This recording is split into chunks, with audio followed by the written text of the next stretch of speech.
Hello friends, we are Soul Fiction. Welcome to our channel.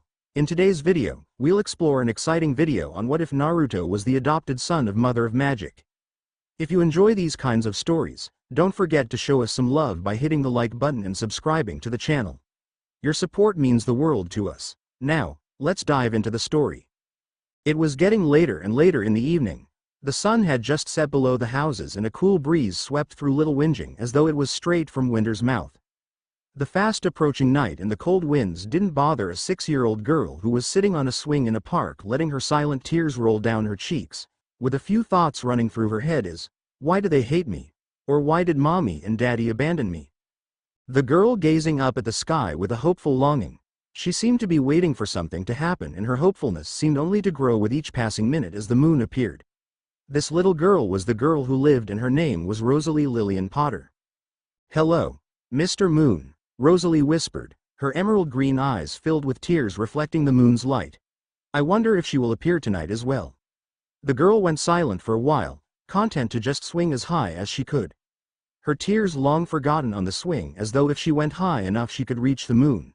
She sighed and slowly stopped swinging, turning her gaze to the ground, her eyebrows knitted together as she thought about Halloween. It's the night where everything changed, Halloween. She whispered sadly, gazing back up at the moon. Is magic real, Mr. Moon? Aunt Petunia says it isn't, but I'm not so sure. It has to be real, right? I know it is. I should go back to the house anyway. Aunt Petunia might decide to lock me out and it's getting really cold outside now. Good night, Mr. Moon, but before I go I hope you can grant my wish, Mr. Moon. I wish I could make a friend and be happy. With that, Rosalie smiled as she walked back to the Dursleys. Unknown to Rosalie, her wish is about to come true. The next morning when Rosalie awoke, it wasn't to the sight of her cupboard, it was to whiteness. Everywhere was white, even the light seemed to be giving of a white color instead of the usual yellow, and there was a sterile smell in the air. Rosalie could only assume she was in the hospital, but how she got there was a mystery to her. She sat up slowly, suddenly fearful of what had happened to her. There was a man sitting beside her bed. He wore a very strange outfit, causing Rosalie to let out small giggles. Why are you wearing a dress, mister? Rosalie asked, her head tilted to the side in curiosity. This isn't a dress, it's my Hokage robe, the man said softly. The Hokage is the leader of this village. My name is Sarutobi Hiruzen and I am the Sandaime Hokage.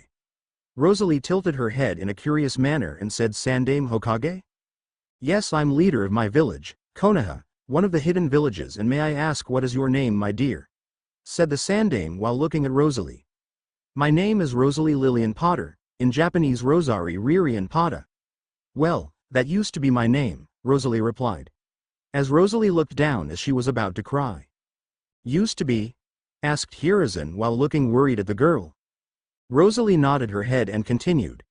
That was the name my parents gave me before they didn't want me anymore, so they gave me away to my Aunt Petunia and her husband, but they never called me by my name, they just called me freak or girl. But I was like being called Izanami Rufai. Rosalie said that's when she noticed something and asked, where is Aunt Petunia? I was unaware that there was anyone else with you when my men found you. The Hokage said, a frown appearing on his features. Where are you from, Izanami? The Hokage said, using the name the girl liked the most. I am from England, now named Izanami said proudly. I have never heard of this England. Hiruzen murmured thoughtfully. I think you are very far from home, Izanami. Do you remember how you got here? Asked the Hokage. No, all I remember is getting beaten by my uncle and thrown into my cupboard, and then I woke up here, Izanami said, looking at the Hokage. Unless. My wish. I knew it. I knew magic was real. I knew I wasn't a freak. Izanami thought as she looked at the Hokage. Asked shyly. Can I stay here, Mr. Sarutobi? Izanami asked with a little blush on her cheeks. You may stay here until we can find a way to send you home, Hiruzen said, smiling gently at Izanami. It had been 2 months since Izanami had woken up at the hospital and she found the village to be very welcoming, but the only friend she had made was the Hokage. Whilst she enjoyed his wisdom and playing shogi with him, it wasn't the same as being around someone her age. Izanami was quickly rushing over to the Hokage tower in search of Hiruzen with a really old book in her hands that belonged to her family. It was quite the shock for Izanami to wake up in her small apartment filled with so many old books and trunks and many other things that seemed to belong to her family.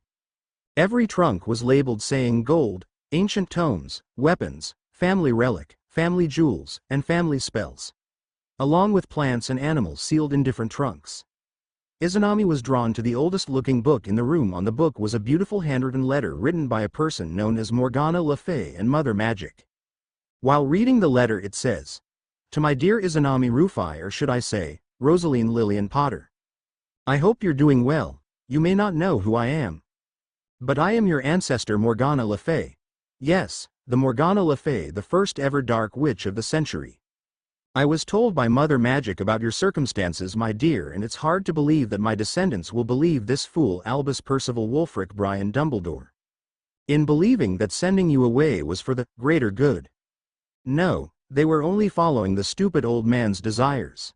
So as the former head of the family, I Morgana Le Fay declare that Izanami Rufai was formerly known as Rosalie Lillian Potter, the new head of the ancient and royal house of Le Fay, along with the other ancient and noble houses of Peverell, Potter, Ravenclaw, Gryffindor, and Slytherin. From this day forth you'll be known as Lady Izanami Le Fay, Peverell, Potter, Gryffindor, Ravenclaw, and Slytherin. May the will of magic flow through you, my dear, and let Mother Magic guide you well. P.S. And I do believe, as head of the family, all the family artifacts in the family treasury belong to you along with the ones of your ancestors, and as for your family of James, Lily Potter and their son James Jr. has nothing, and they will no longer be Potters. You as well, my dear." Running up to the secretary desk and asked, "I need to see Mr. Sarutobi." Before the secretary could say anything, Hiruzen bust thought the door and with ninja speed grabbed Izanami, and like the flash he and Izanami within his office, and all the papers seemed to disappear. Izanami just giggled as looked at the Hokage. "What can I do for you, Izanami?" Hiruzen said with a smile as Izanami handed over the letter to the Hokage and showed him the book she was holding. Hiruzen's eyes widened as he read the letter and looked back to the book. He was shocked that in what he was reading, with all that been shown to him, Izanami is now an heiress to 7 ancient and royal families, making her a Haim, a princess with a unique bloodline, or better known as Keke Genke. But her status of a Haim to be kept secret from the villagers, knowing how greedy these people can be. Izanami will be training in her bloodline limit with the books that was left by her family. But she'll still need to be trained in the ways of the shinobi. That's when an idea came to the Hokage and asked, "Izanami, would you like to be a ninja of the village?" The Hokage, who he considers to be his daughter even though he only knew the little girl for 2 months. "Really, I get to be a ninja for the village?" Izanami asked hopefully. "Yes, tomorrow I will take you down to the academy," the Hokage said as he embraced Izanami in a hug. Izanami giggled and said, "You just want another reason to stop doing your paperwork, don't you?" Izanami giggled as the Hokage declared his innocence. Time skip. Minato sat in his seat with his head resting on his arms. He wasn't even feigning interest in his lesson anymore. He wanted to be outside in the sunshine practicing his kunai throwing, not listening to the history of Konoha, and that girl Kushina Uzumaki, one of the biggest loudmouth he had ever met. She has a horrible temper, was given the nickname the Red Blood Habanero. Her dream is to become the first woman Hokage. Minato can't stand that girl. She's so annoying, idiot, fangirl, and perverts hating Kunoichi. Not wanting to think about that girl, Minato let his eyes close, ready to fall asleep, using his sensei's voice to keep him relaxed. Minato's head shot up when the class began to murmur excitedly around him. He turned his attention to the front of the class where his sensei and the Hokage stood. Wait, the Hokage? When did he get here? Minato frowned and decided he would get his answers if he listened to the conversation taking place. "Lord Hokage, what brings you here?" Minato heard his sensei ask. "I am here to drop off a new student who I consider to be my daughter, so do be nice," Hiruzen replied while looking at every boy in the room with a dark look, looking down at the empty space by his side. "Come in here, don't be shy." Minato watched the doorway closely as a black-haired girl walked in, her head bowed and hands nervously clenched at her side. She was wearing a dark blue battle-top kimono with a black high-waist skirt along with silver legging stockings and her black shinobi sandals. She was also wearing a green scarf with a white snake sewn at the bottom of the scarf. She stood close to the Hokage, who had placed a hand on her shoulder. She raised her head slowly and Minato was suddenly lost in a sea of beautiful emerald green. He wondered briefly if describing her eyes as green gave them any justice, before deciding that these girls' eyes were a whole new shade of green. This girl was cute. Minato blushed as he realized what he was thinking and ducked his head to the side only to see some of his classmates also reacting the same way. He glared at them. The girl would be his friend. Minato decided then he could keep her safe from his classmates. The cute shy girl would most definitely be his friend. Now he had to figure out how he could get her to sit next to him. During his evaluation of the girl, it appeared the Hokage had left, leaving behind the girl who looked like she was about to flee any second. "Why don't you introduce yourself to the class?" the sensei asked. "Oh, hello. My name is Izanami Rufai and it's nice to meet you all and I'd like to be friends with you all." Minato stared at the beaming smile that Izanami gave. It was adorable. "Let's see, where can you sit?" The question made Minato sit up straight and try and catch his teacher's gaze. "Oh, I know you can sit next to Uchiha Fugaku." Minato grinned before scowling when the name registered. He watched unhappily as Izanami sat beside the Uchiha. He felt the bitter sting of jealousy well up within him as they talked. He was supposed to be the one she talked to first. Pouting, he turned back to his sensei and began to think of all the different ways to stab an Uchiha with a kunai. Izanami was nervous as she approached the seat her new teacher had assigned her. This boy who she was to sit next to was really popular. She could tell by the glares being sent her way by almost all of the girls of the class. It's not like Izanami wanted to make friends with any of those girls. Izanami hesitantly sat down and placed her hands on the desk, wondering if she would be able to flee the room and run back to Privet Drive. "No, I won't go back to that hell. I'm going to show my family and that stupid old man that I'm stronger than them and I'm going to make them regret in abandoning me to the Dursleys," Izanami thought as she held onto her charm that was on her necklace that she made with her magic last night. She would gladly take the glares of hatred and curious glances from the boys than go back to that hell. She could do this. She is so much stronger than these weaklings that are trying to scare her. Izanami was pulled out of her thoughts when she heard, "Hello, my name is Uchiha Fugaku, but you can just call me Fugaku-san." Izanami looked at him and nodded her head. She turned back to look at the front of the class, but out of the corner of her eye, Izanami was trying to see what was so great about him. His hair was as dark as her own, but it was his eyes that made her frown. He held a certain edge of superiority in them, as if he thought he was better than everyone else. "Hi," Izanami whispered as she turned back to the teacher who had resumed talking, listening rapidly as he explained what it meant to be a shinobi of Konoha. Izanami was mentally bouncing with joy as Fugaku told her that the last class of the day was shuriken throwing. Though she wasn't sure what a shuriken was exactly, she knew it was some kind of weapon. She was quick to line up with her classmates when her teacher, Sensei Fugaku, had informed her at lunch, told them to get ready to show him their skills. She watched avidly as those in front of her threw what looked like metal stars into a wooden post, unaware of the amused glances she was receiving from Fugaku or the shy hopeful looks she getting from the blonde in front of her. She took a deep breath as she reached the front of the line, her sensei giving her some shuriken and telling her to do as the previous students had done. She bit her lip as she suddenly realized she had no idea how to hold the pointy weapon, let alone throw it. Dread filled her as she shakily took one of the throwing stars and taking aim at the post she threw, watching in horror as it missed by a long shot. "She is worse than the civilian kids," a female voice rose up and Izanami flinched as class laughed at her. Tears welled up in her eyes as her hands clenched in embarrassment. She gasped as she felt the remaining shuriken pierce her skin, causing her to drop the metal star. She looked up at her sensei as the class laughed harder at her hurting herself, her fist clenching tighter as blood dripped from it splashing onto the fallen weapons.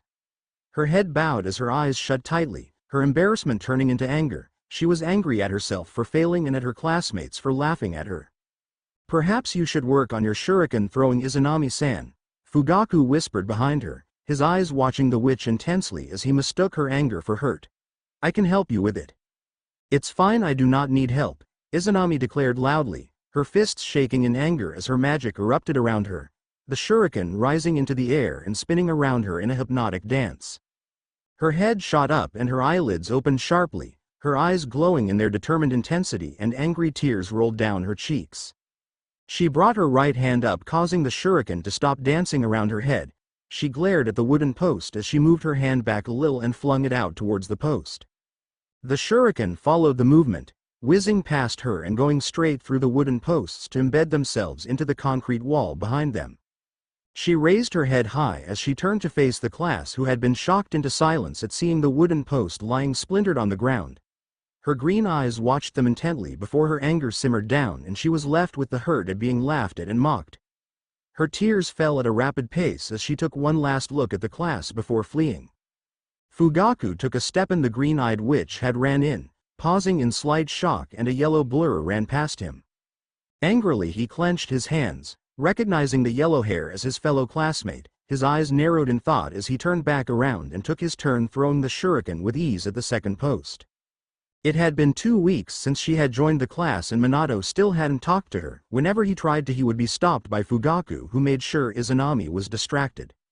He huffed jealously as he watched them talking before his sensei gathered them into a line for shuriken practice. The tips of his ears began to redden as he realized Izanami was standing behind him, and when it was his turn to throw he desperately hoped she was watching, frowning as he realized she wasn't actually paying attention to him. His throwing skills. His attention never wavered from her form as she stepped for her turn. He clutched at the hem of his jacket as he watched her fail miserably, looking at his classmates shocked as they laughed at the poor girl. He wanted to go over and comfort her, to show her how to do it properly. He watched with wide eyes as the rest of the shuriken dropped to the ground, her blood soon following, causing him to frown in worry. His eyes widened even further as the shuriken rose into the air. He wondered briefly if she had a Kekai Genkai that allowed her to manipulate metal before his thoughts were cut off and he was stunned into silence, watching the pieces of the wooden post clatter to the ground. He flinched when she turned her gaze towards the class. Her angry eyes made him feel guilty even though he never took part in ridiculing her. Watching Izanami leave with such a hurt expression in her eyes only served to deepen the guilt welling up inside him, immediately chasing after Izanami. "Anyo," he murmured quietly as he approached Izanami with some caution, not wanting to scare her off as she cried behind the sakura trees she had hidden behind. "Are you okay? What do you care? You probably just want to laugh at me some more," Izanami replied, not even looking at him. He frowned deeply, almost pouting as she wouldn't look at him before he sat next to her. His hand drifted to her back as he gently rubbed it up and down, trying to give her some comfort. "Why would I laugh?" Minato asked softly. "Not everyone can throw a shuriken correctly on their first try, besides I think you impressed them when you broke the wood the second time." Izanami giggled tearfully before gazing at him, her red-rimmed eyes taking him in shyly. She smiled brightly as she realized he meant her no ill will, finding only kindness and curiosity in his eyes. He smiled back, his eyes crinkling slightly as he finally achieved his goal of getting the green-eyed girl's attention. "I didn't mean to break the post, I just got angry," she muttered quietly, her cheeks going red, causing the blonde to grin at the cute sight she created. "My name is Namikaze Minato," he said, holding out his hand. "I would like it if we could be friends." "I'm Izanami Rufai," she responded, grasping his hand tightly and shaking it with a huge smile on her face. "I think we will be very good friends, Minato-kun." Minato grinned. Finally he was her friend after 2 weeks of trying to talk to the girl. He smiled as the wind blew sakura petals around them. Now all he had to do was keep her away from a certain Uchiha and his life would be perfect. That's how Izanami's and Minato's love stories begins. 15 years later, Minato nodded. "It didn't matter to me any longer," he admitted. "I was stupid for thinking that. I was an idiot for being afraid of things changing. It made me realize that as long as I could see you, be by your side, being able to hold you like this, to kiss you, it didn't matter to me what would happen. What could happen? What changes would occur? Even if the world goes against me, even if no one believes in me, it doesn't matter. Not to me at least. Not as long as you believe in me, and as long as you are by my side. You are my strength. My everything. As long as you don't leave me, and always be by my side, I feel like I can do anything. That's why, please, don't leave me." Izanami was taken aback by surprise when Minato kissed her. "I love you, Izanami," he said, his voice quavering when he broke that kiss again, his hands gripping her shoulders tightly, almost like he was afraid that she would disappear if he loosens his grip on her. "I'll say this as many times as you wish if I have to. I knew that I was developing feelings for you for a long time. I didn't want things changing between us. But the marriage proposal that had come from the Uchiha clan then made me realize that if you were gone, that if you belonged to someone else, there is no sense for me in living any longer. I didn't want to exist in a world where you don't exist, or if you aren't by my side. I love you, Izanami Rufai. Will you accept me?" Izanami was speechless for a while. Never before had someone told her that they had loved her, and so deeply as well. A long time ago, Minato is one of the most sought-after boys in the village, only come next to Fugaku Uchiha. But Izanami had trusted and believed in Minato, and she had stood by him. She wanted to be the one to see him smile and to make him happy again whenever he is sad. She wanted to stay by his side. Feeling almost like something is stuck in her throat, all that Izanami could do is nod, a gentle smile appearing on her face, and pulling at the ends of her lips. Minato then smiled and produced a black velvet box from within the folds of his Junin vest before opening it to reveal a smooth silver ring with 3 emerald-colored stones set in the middle of it. The exact same color as Izanami's eyes widened upon seeing that beautiful ring that sparkled in the light given by the fireflies surrounding them. Minato smiled at her as he took her left hand into his and slid the ring onto the ring finger of her left hand. "Will you marry me, Izanami Rufai?" Jiraiya of the Sannin was waiting for his student Minato Namikaze and Izanami Rufai at the entrance of the clan district when they have both returned from the Moonlit Festival, both walking hand in hand, and Jiraiya smiled a rare smile at the two youngsters when he saw that their hands were entwined together, and noticed the silver ring on Izanami's left ring finger. "You sure do move fast, Minato," he said, looking at his student who looked away blushing. Jiraiya then smiled a rare smile. My student had finally become a man. He then turned towards Izanami. He then turned serious. "Izanami, this idiot student of mine is not the best guy out there, and neither is he the best boyfriend to a girl, as I doubt that he even knows how to write the word romantic." Minato almost blanched. "Sensei." Jiraiya ignored Minato and continued speaking almost like Minato had never interrupted him at all. "But as his sensei, I will say that I can't be prouder of him than I will ever be of anyone else," he said with a smile. He then turned towards Minato. "I wish you both the best, and take good care of your wife, Minato." The wedding invitations for the wedding of Minato Namikaze the Yondaime Hokage were given out to all the shinobi clans in the village, even to the fire daimyo, as it is to be a relatively large affair. The day of the wedding saw the entire village was buzzing with excitement since it had been a while since there had been a reason for celebration, and after this day, if things go according to plan, they would no longer have to fight like they always had to before. The wedding is to be held at the rose garden of the village, and several of the clan's women have been busy with the preparations. As Izanami doesn't have any known parents to her, so Sarutobi Hiruzen, the former Sandaime Hokage, was the one to walk Izanami down the aisle, since she had been like a daughter to the Sandaime, with Tsunade Senju head medical to pick the best cloth to make Izanami's wedding kimono herself, and to also pick the best and freshest flowers for the wedding day. Both Makoto Uchiha and Tsunade Senju had worked tirelessly on the wedding kimono for weeks before they are satisfied with it, and it had fitted Izanami like a glove. Minato's wedding kimono is the traditional black, with the Namikaze clan symbol etched all around the collar of the kimono. A fair contrast compared to Izanami's white wedding kimono. The Ravenhead's wedding kimono was made of pure white silk with pale pink floral imprints of sakura flowers on it with an outline of light green around the collar. In the rose garden of the village, a pale white arch had been put up with a red carpet leading to where the priest of the Shinto shrine, Jiraiya, would be overseeing the ceremony. All the guests were already seated in the seats, with the clan heads and their families seated in the front seats, alongside the fire daimyo and his guards, with the chairs being placed on either side of the long red carpet. As the Yondaime Hokage was getting married, there was simply no way in hell that the village can avoid inviting the clan heads of all the other shinobi clans in Fire Country as well as all the other important officials in Fire Country itself. Furthermore, this wedding ceremony. Tsukumo Hitaki, the White Fang of Konoha, is Minato's best man. His son Kakashi Hitaki was also standing close by Tsukumo at the end of the red carpet, as Kakashi was extremely excited in seeing his sensei getting married, being dressed in a formal dark blue kimono, and holding up a red silk pillow where 2 silver gold wedding rings with 3 emerald stones each were set in it, along with a crimson red stone set in the middle of the circle that the 3 emerald stones formed on the ring itself. The sakura trees were fluttering about in the gentle breeze on this clear autumn day as the sky was clear without a cloud in the sky. The perfect weather for the big day. The petals of the sakura flowers were also fluttering prettily down to the ground, creating a beautiful picture. Minato. Minato turned around at the sound of that voice only to see his sensei behind him, wearing a solemn look on his face. "You do know that it's considered bad luck in thinking too much on your wedding day?" Jiraiya of the Sannin questioned with a sigh as he looked at his student. Sorry.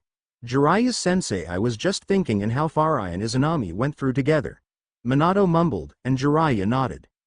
It's about time, Jiraiya told his student. Let's go. It was exactly noon, and the band began to play as Sarutobi Hiruzen led Izanami down the aisle at a steady pace. Izanami's right hand was in Hiruzen's left hand, and her left hand was clutching a bouquet of red tulips with orange tips to it, with the flowers being nestled within a nest of healthy green leaves, being tied with a red ribbon. Minato watched as his bride and the Sandame walked down the aisle, with the bridesmaids taking the rear, with Makoto Uchiha that Izanami had grown close within recent years holding the edge of the wedding kimono behind Izanami to prevent it from dragging along the ground.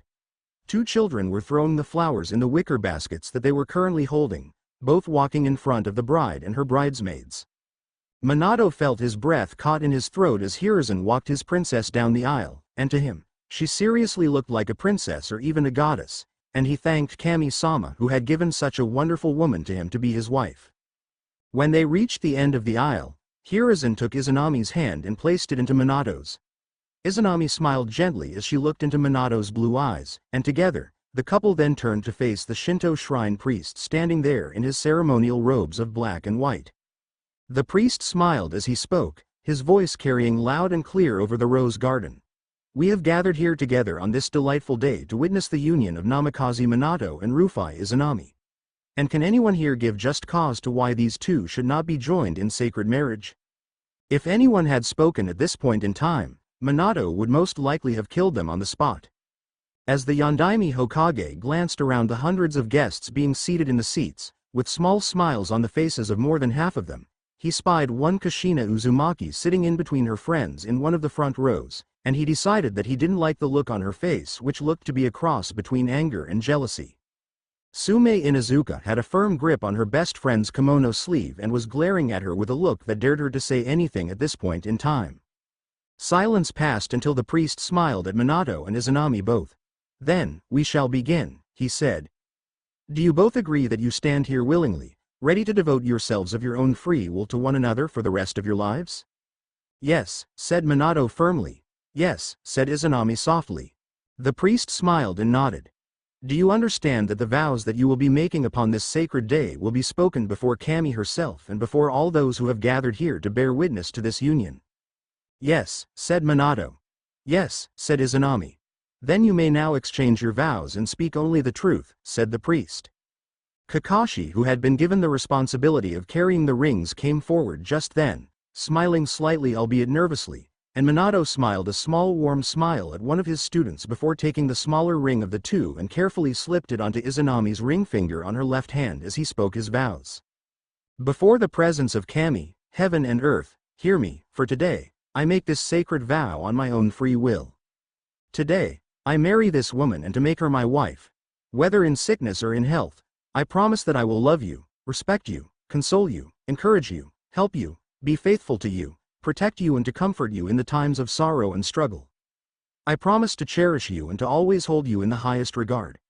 From this day on until the day of my death, I hereby do swear. With her hands trembling slightly and her heart thumping away, Izanami took the other wedding ring and slipped it onto Minato's ring finger on his left hand. Before the presence of Kami, heaven and earth, hear me, for today, I make this sacred vow on my own free will. Today, I marry this man and to make him my husband.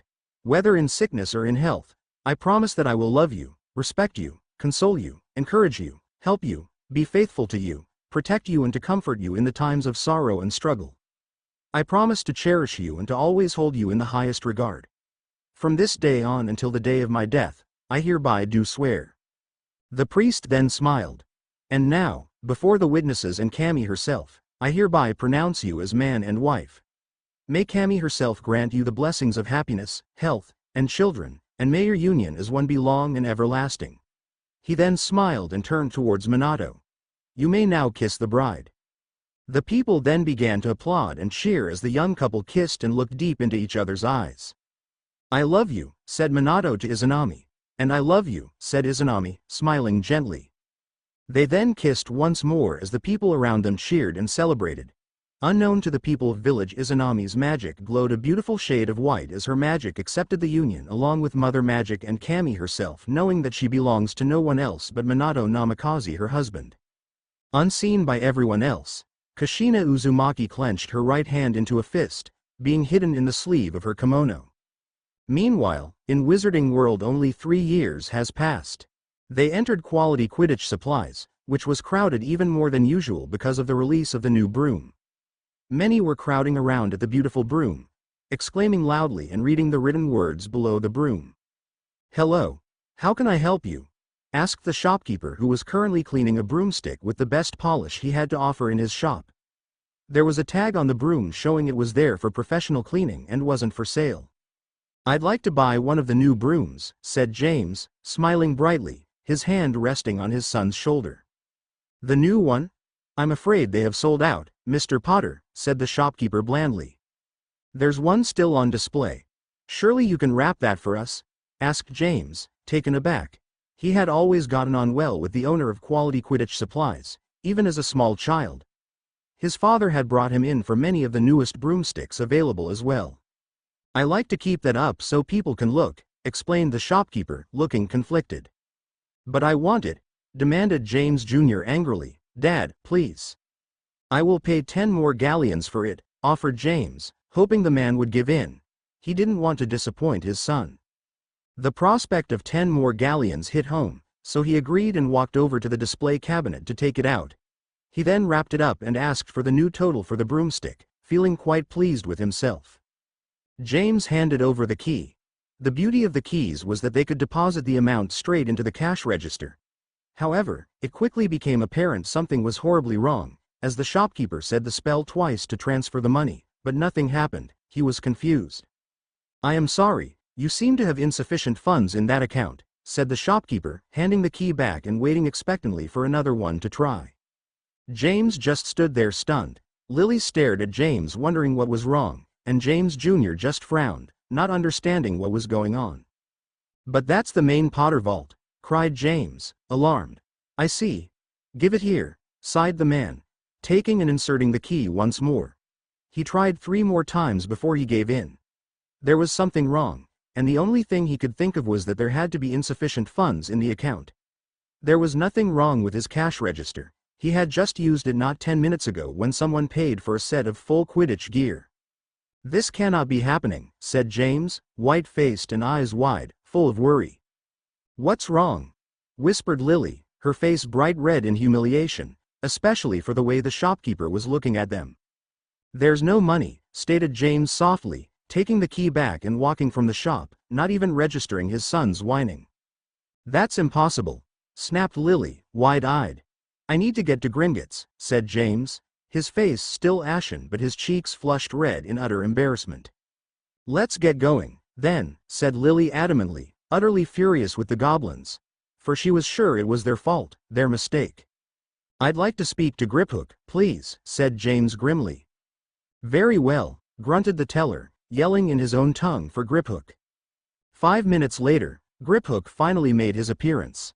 "I demand to know what's wrong with my key. It's not working," said James quietly, but his voice was full of anger. He didn't want to make a scene in front of all those wizards and witches, but damn it, he was angry.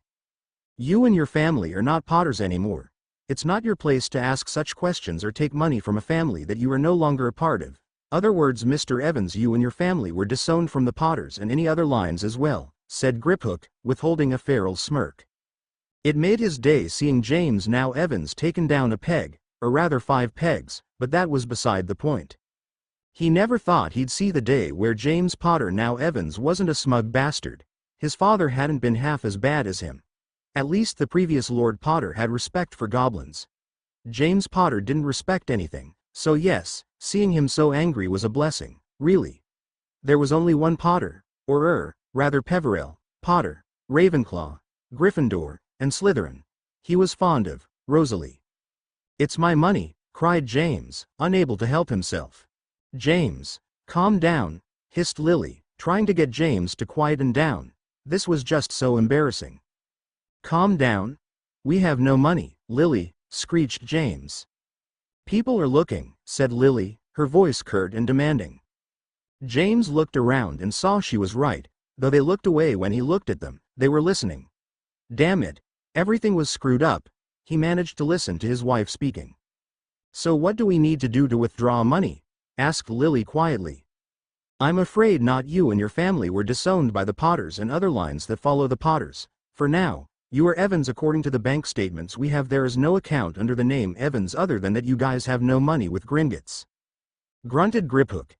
This revelation shocked the former Potters, now Evans, knowing that they were poor with no money and their former home, the Potter Manor, is no longer available to them since they were disowned from the Potter line and the other lines as well, meaning they were now homeless. Or that everyone was going to know regardless, as it was going to be put in tomorrow's edition of The Prophet, courtesy of Rita Skeeter. The Potters no longer being a Potter, disowned by the Potters. Needless to say, the former Potters, now Evans, all three of them, never showed their faces that day. Shortly after their little talk, the carriage that they had been in stopped in front of a nice hotel resort attached to some hot springs.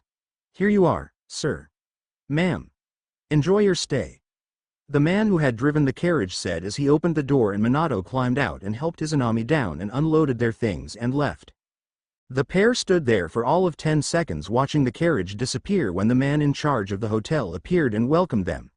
After some of the staff took their things in, the man smiled and led them to their room and told them that Tsunade had contacted him and asked him to prepare his best honeymoon suite for the newlyweds, and led them to their room after telling them that everything for the next month was paid for.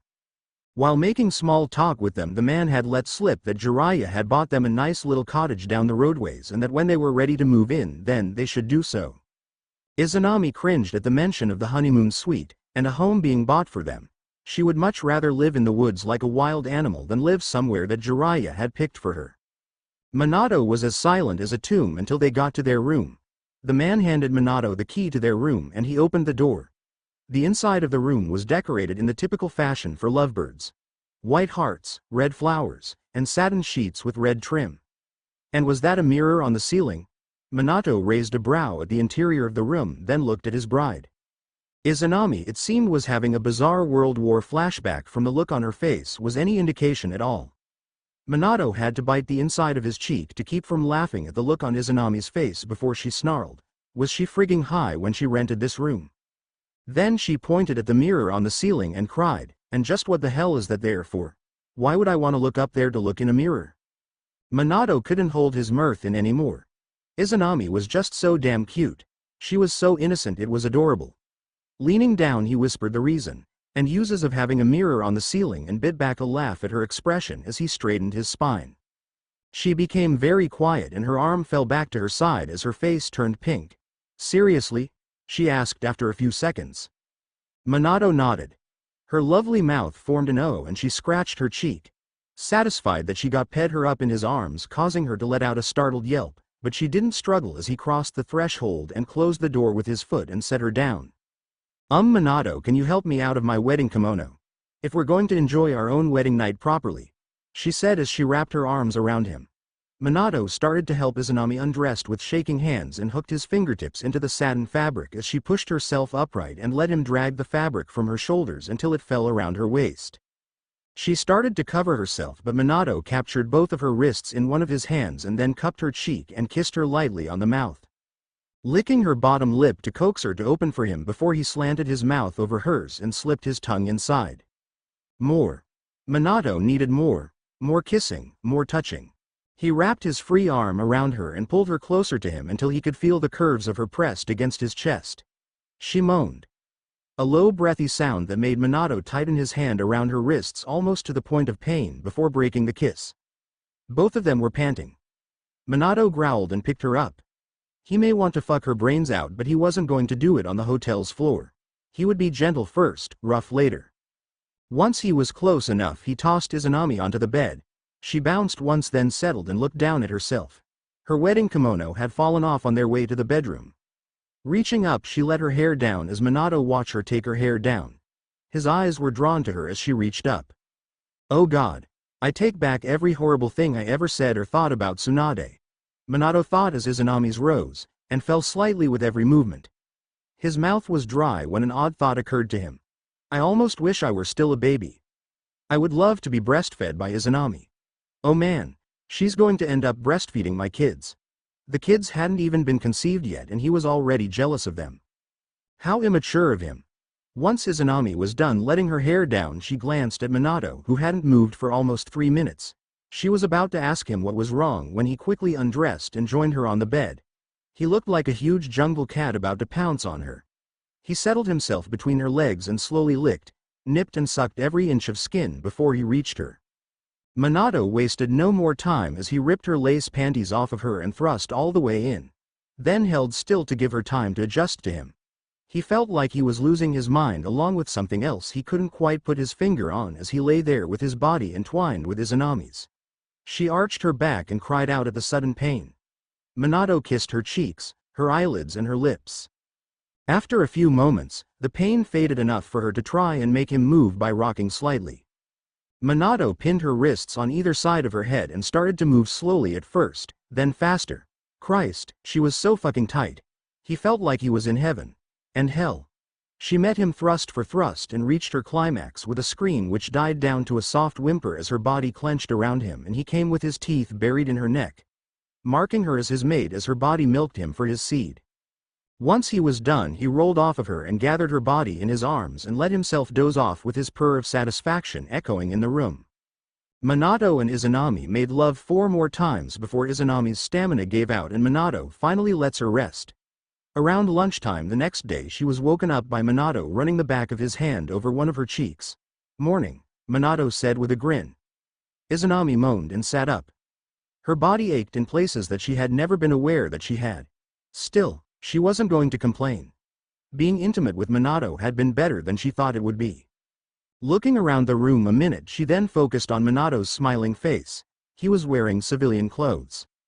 A sleeveless black muscle shirt and form-fitting denim pants that were torn in several places. Yummy.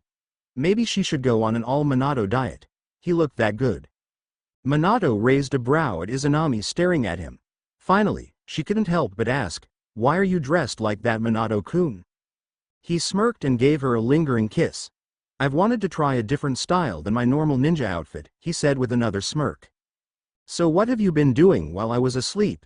she asked curiously as he moved away from the bed and picked up a tray and carried it to her, and placed it over her lap. There was enough food for 3 or 4 people. She looked at the stuff on the tray. Wow, someone had gone all out. There was coconut shrimp, baked salmon, oven-baked mussels covered in something white, boiled lobster tails with butter, teriyaki chicken on a stick sushi, stir-fried noodles with vegetables, grilled steak, several different dipping sauces, a salad big enough for 2 plus 3 different dressings, miso soup, and crab ragoons. There was also 2 glasses of sweet tea. Minato had put the pitcher of tea on the table next to the bed. "I got us food. And I checked to see what kind of stuff Tsunade and Jiraiya picked for you to wear." Izanami cringed and glanced at him worried. Minato's lips twitched in amusement. "How bad was it?" she asked, knowing that it had to be pretty bad for him to give her such a thoughtful look. "Not bad. If you're into getting in back allies," he said as he fixed Izanami's plate for her. Izanami made a distressed sound and buried her face in her hands. "So I went shopping. I can't very well let you wear those things. They would get you hurt. So I picked out some nice normal clothes that I'm sure that you will like. You'll look really cute in them too. I also got you some new panties and stuff because I ruined the ones that you were wearing last night," Minato said as Izanami looked at him and then sighed in relief. Handing Izanami her plate, Minato then made one for himself. Izanami looked at Minato as he prepared his plate, and tried not to get caught staring, but she really couldn't help it. He was a beautiful man. Minato watched Izanami stare at him from the corner of his eye. What was she staring at? He let her stare a little while longer before asking, "Why are you staring at me?" She nearly jumped out of her skin. His voice was a low-pitched sound that reminded her of black velvet. Both soft and rough at the same time. "Sorry, I was just thinking that you're actually very handsome," she said nervously. Minato was speechless for once. He looked at Izanami and wished that she would say those words again, but for now, both of them were just content to sit side by side eating their meal in a comfortable silence. Once they were done eating, Minato cleared the tray away and Izanami got out of bed and headed to the bathroom. Not the least bothered by her nakedness when Minato caught her from behind. Wrapping his arms around her, he rested his forehead against her shoulder. "Say it again." The words that you said before, please say it again. Izanami reached up and grasped his hand and gave it a squeeze and turned her face close to his ear. You're handsome, Minato-kun. You really are. So please smile or you're going to break my heart. She said gently as he tightened his arms around her and took a shuddering breath, then 3 more and then raised his head and let her go. She pushed his hair back from his face and cupped the side of his face in her small hand. Minato leaned into her touch and gave a small smile. You're handsome, she said again as she stood on her tiptoes and kissed him on the lips. Then disappeared into the bathroom to take a much-needed shower. Minato stood there for the longest time before he rested his head against the door and wished that he could make sense of what she had said those words the first time he had wanted to grab her and ask her to say them over and over again while he wept. One word from Izanami, his lovely wife, could make him feel so much. He didn't understand it. But he understood the need that he had to cherish her and make her happy. Izanami was quickly becoming a new foundation in the world. She was rebuilding it. Breathing new life into a heart that had been so empty for so long. For that, he would always love her. After taking a long hot shower, Izanami walked out wearing a white silk robe that was too tight on her. This, of course, didn't bother Minato. He merely raised a brow at her and gave her a silly little grin. Oh, the joys of a lust-stricken Yondaime Hokage. If he hadn't already been housebroken, she would probably have hurt him by now. Minato grabbed her wrist and yanked her against him and gave her a long deep kiss, then let her go and handed her one of the bags of stuff that he had gotten for her, then went and sat down across the room and simply stared at her. Well, that was weird, she thought as she put the bag down and started to go through it. The first thing she came across was a long-sleeved white cotton shirt, a lace-up bodice and an ankle-length flowing black skirt with ruffles at the bottom. Who dresses like a gypsy anymore? Then she came across a sailor outfit. A short-sleeved white shirt with a collar and a red skirt that probably wouldn't cover her butt. The shirt alone wouldn't even button halfway on her. The next outfit she came across was a Playboy bunny and cat outfit, complete with tail and ears. Next was a flower-printing lace-edge kimono-style Lolita dress. Ah, now she saw a pattern. Minato had gotten her these because these were the things that he had fetishes for. She was afraid to look further. Grabbing the flower-printing lace-edge kimono, Izanami left the room and put it on. Once she was done inspecting her clothes, Izanami quickly used one of her many charms she had mastered to style and comb her hair into wavy ringlets. Nodding her head in satisfaction, Izanami walked back out to join Minato. Minato had been a little disappointed that Izanami didn't want to get dressed with him watching, but then again, if she had, he would have dragged her back to bed and refused to let Izanami leave ever again. Now that he thought about it, that thought did sound like a lot of fun. Maybe he should try it and see what happens. He looked up when the door to the bathroom opened again and had to do a double take. Holy wow. I may have to burn the other outfits and get a few more of those outfits. But then again, if he did that, he would never see her in the maid outfit that he had designed last night and had made for her while he was out doing things and getting the lay of the land. Once he saw Izanami in it, he could die a happy man with no regrets. And he had no doubt that she probably would kill him for making her wear it. But whatever, you only live once, right? Minato looked up at his beautiful wife as she walked back into the room wearing the flower-printing lace-edge kimono. He was in the same room with the embodiment of every man's wet dreams. Yes, indeed, he was a very lucky bastard. It's not windy outside, is it? She asked curiously. Minato still hadn't found his voice yet, so he simply shook his head. Izanami looked relieved. That was good to know, since she wasn't wearing any panties. Once Minato found his voice, he cleared his throat before speaking to make sure it was still there. Silly man, Izanami thought as she waited for him to speak. Would you like to go out and check out the shops? Maybe get something to eat a little later?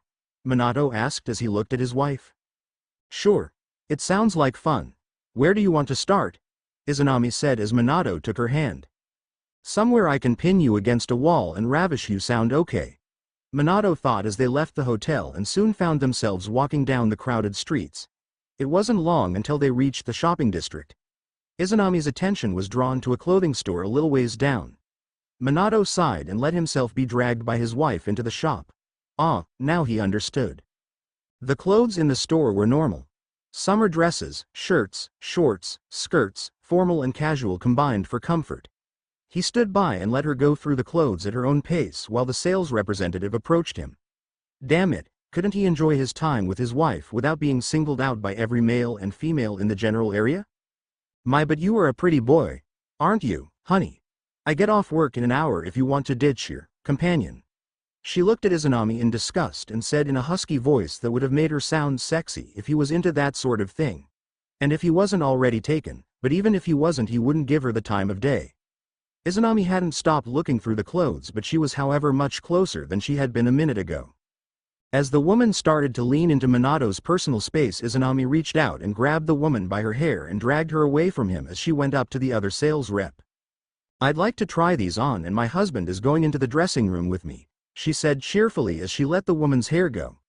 The woman snarled something that sounded suspiciously like bitch to Minato before straightening her outfit and smiling evilly at Izanami. Sorry, but men aren't allowed in the dressing rooms with women. Looks like I'll have to entertain him while you're busy, the woman said in a sugary sweet voice.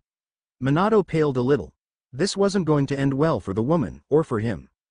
Izanami gave her an equally sweet smile, but he is coming with me after all. What kind of sluts goes after a married man? Besides, I have to protect my husband from sluts like you after all. Don't worry, you'll hear everything we do. Minato, let's go, Izanami said as she held the door open. Minato ducked in and watched Izanami give the woman another sweet smile before the door slammed in the woman's face. Holy shit, Minato thought as he suddenly found himself in the little room with his lovely wife. He said the first thing that came to mind. I love you. He sounded like he was in awe or something. She smiled at him and unbuttoned his pants. Let's do it, she said as she lifted up the bottom of her kimono. Minato's eyes nearly popped out of his head. She wasn't wearing panties, OMG. No panties, Minato thought as he pushed her against the wall and wasted no time in losing himself in Izanami's feminine charms. As it was going to be a long 2 weeks before they had to go back to the village. Meanwhile, back in Wizarding World, both Sirius and Remus had never been more livid in their life. As they stormed up the front steps of their house, they felt like they wanted to strangle something. Sirius and Remus went into their house and followed the sounds of voices into Sirius's library. That's where Sirius and Remus saw that James and Lily were finishing an interview. The reporter finished and the photographer took one last photo. What a perfect little family, the photographer said. The reporter nodded. Thank you for giving us the interview, Mr. and Mrs. Evans, and handed them an envelope. When the reporter and her photographer had left the house, James and Lily turned to Sirius and Remus. You're home. How was the meeting? Lily inquired. Interesting. Guess what I and Remus found out about our goddaughter, Sirius barked. That our friends thought it was best to leave our pup in the hands of magic-hating muggles. Lily was angered. Sirius, you knew it was best for Rosalie to be sent away for James Jr. to be trained properly. What she said was right. For Rosalie's safety as well as to allow her a normal life, they had allowed the world to continue to think that Rosalie didn't even exist. Sirius grabbed the woman. Do say that about my goddaughter was better off with that bitch of a sister of yours? You neglected Rosalie and then abandoned her. James pulled Sirius off his wife. Padfoot, Mooney were doing what seems best in protecting James Jr. Sirius punched his former friend. Remus and I will never forgive you for this. You stole our goddaughter from us and now thanks to you guys she's missing.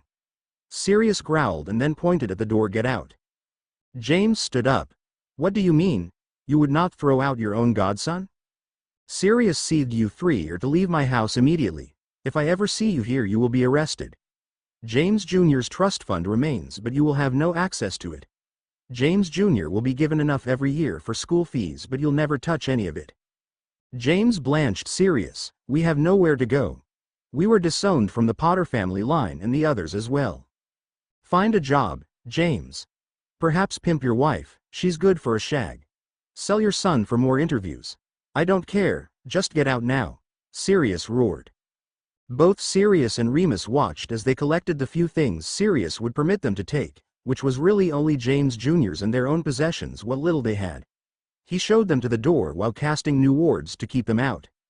After their honeymoon, Izanami started in the process of training a new recruit to take her place as the Neko Anbu. Azuki Yugo, one of Kushina Uzumaki's former student, who wanted to join the Anbu. Once her training under Kushina was over, Izanami had finally decided to resign from Anbu and become a Jonin.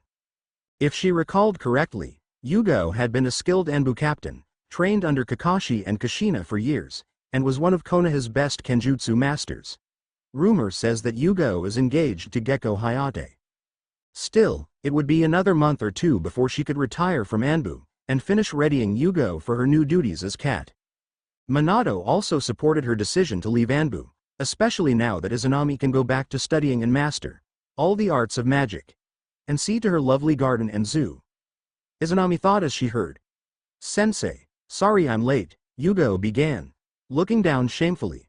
I sharpening my katana, and I lost track of time. Izanami looked at her student, a slight frown on her face, coming from her thoughts with a start. She hadn't even noticed Yugo was late, though only by 5 minutes. Try to keep better track of the time, Yugo, but it's all right. I've seen worse, believe me, she said, thinking of how often one of Minato's students, Obito, would be late for everything. The importance was what determined how long of a wait it would be. Yugo nodded, and Izanami smiled and drew out her own katana. That was personally crafted with her magic and using goblin steel to make the blade, but secretly coating it with basilisk venom, making her sword one of the deadliest blades that ever been made. Lucky she used a charm that nullified the venom for the time being whenever she spars with her students. Now, let's see if the time spent sharpening your sword was worth it, Izanami said, and Yugo brought out her own katana and fell into a stance. It was Yugo to make the first move, moving at impressive speeds towards Izanami. Good, Yugo, but you have to be a little freer when it comes to water jutsu, Izanami told her, remembering what Minato had told her of the water affinity. Yugo breathed heavily, and Izanami once more went through the hand seals. Watch again, she told Yugo. Sweden. Suiryuden no Jutsu, water release, water dragon bullet technique. She molded her chakra and magic together, as the water from the lake rose up once again. Yugo watched with attention, but her gaze was drawn to her sensei when she heard a soft gasp, as Izanami began to sway. Someone not trained to catch the small details wouldn't have noticed. The water dragon splashed back into the lake as Izanami began to fall, losing consciousness on the way down. Sensei.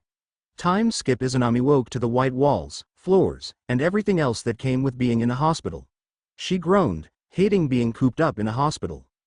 I see you're awake, Tsunade said, amused at Izanami's continued dislike of hospitals. You had your student worried, Izanami-chan. Sorry, is Yugo okay? She asked.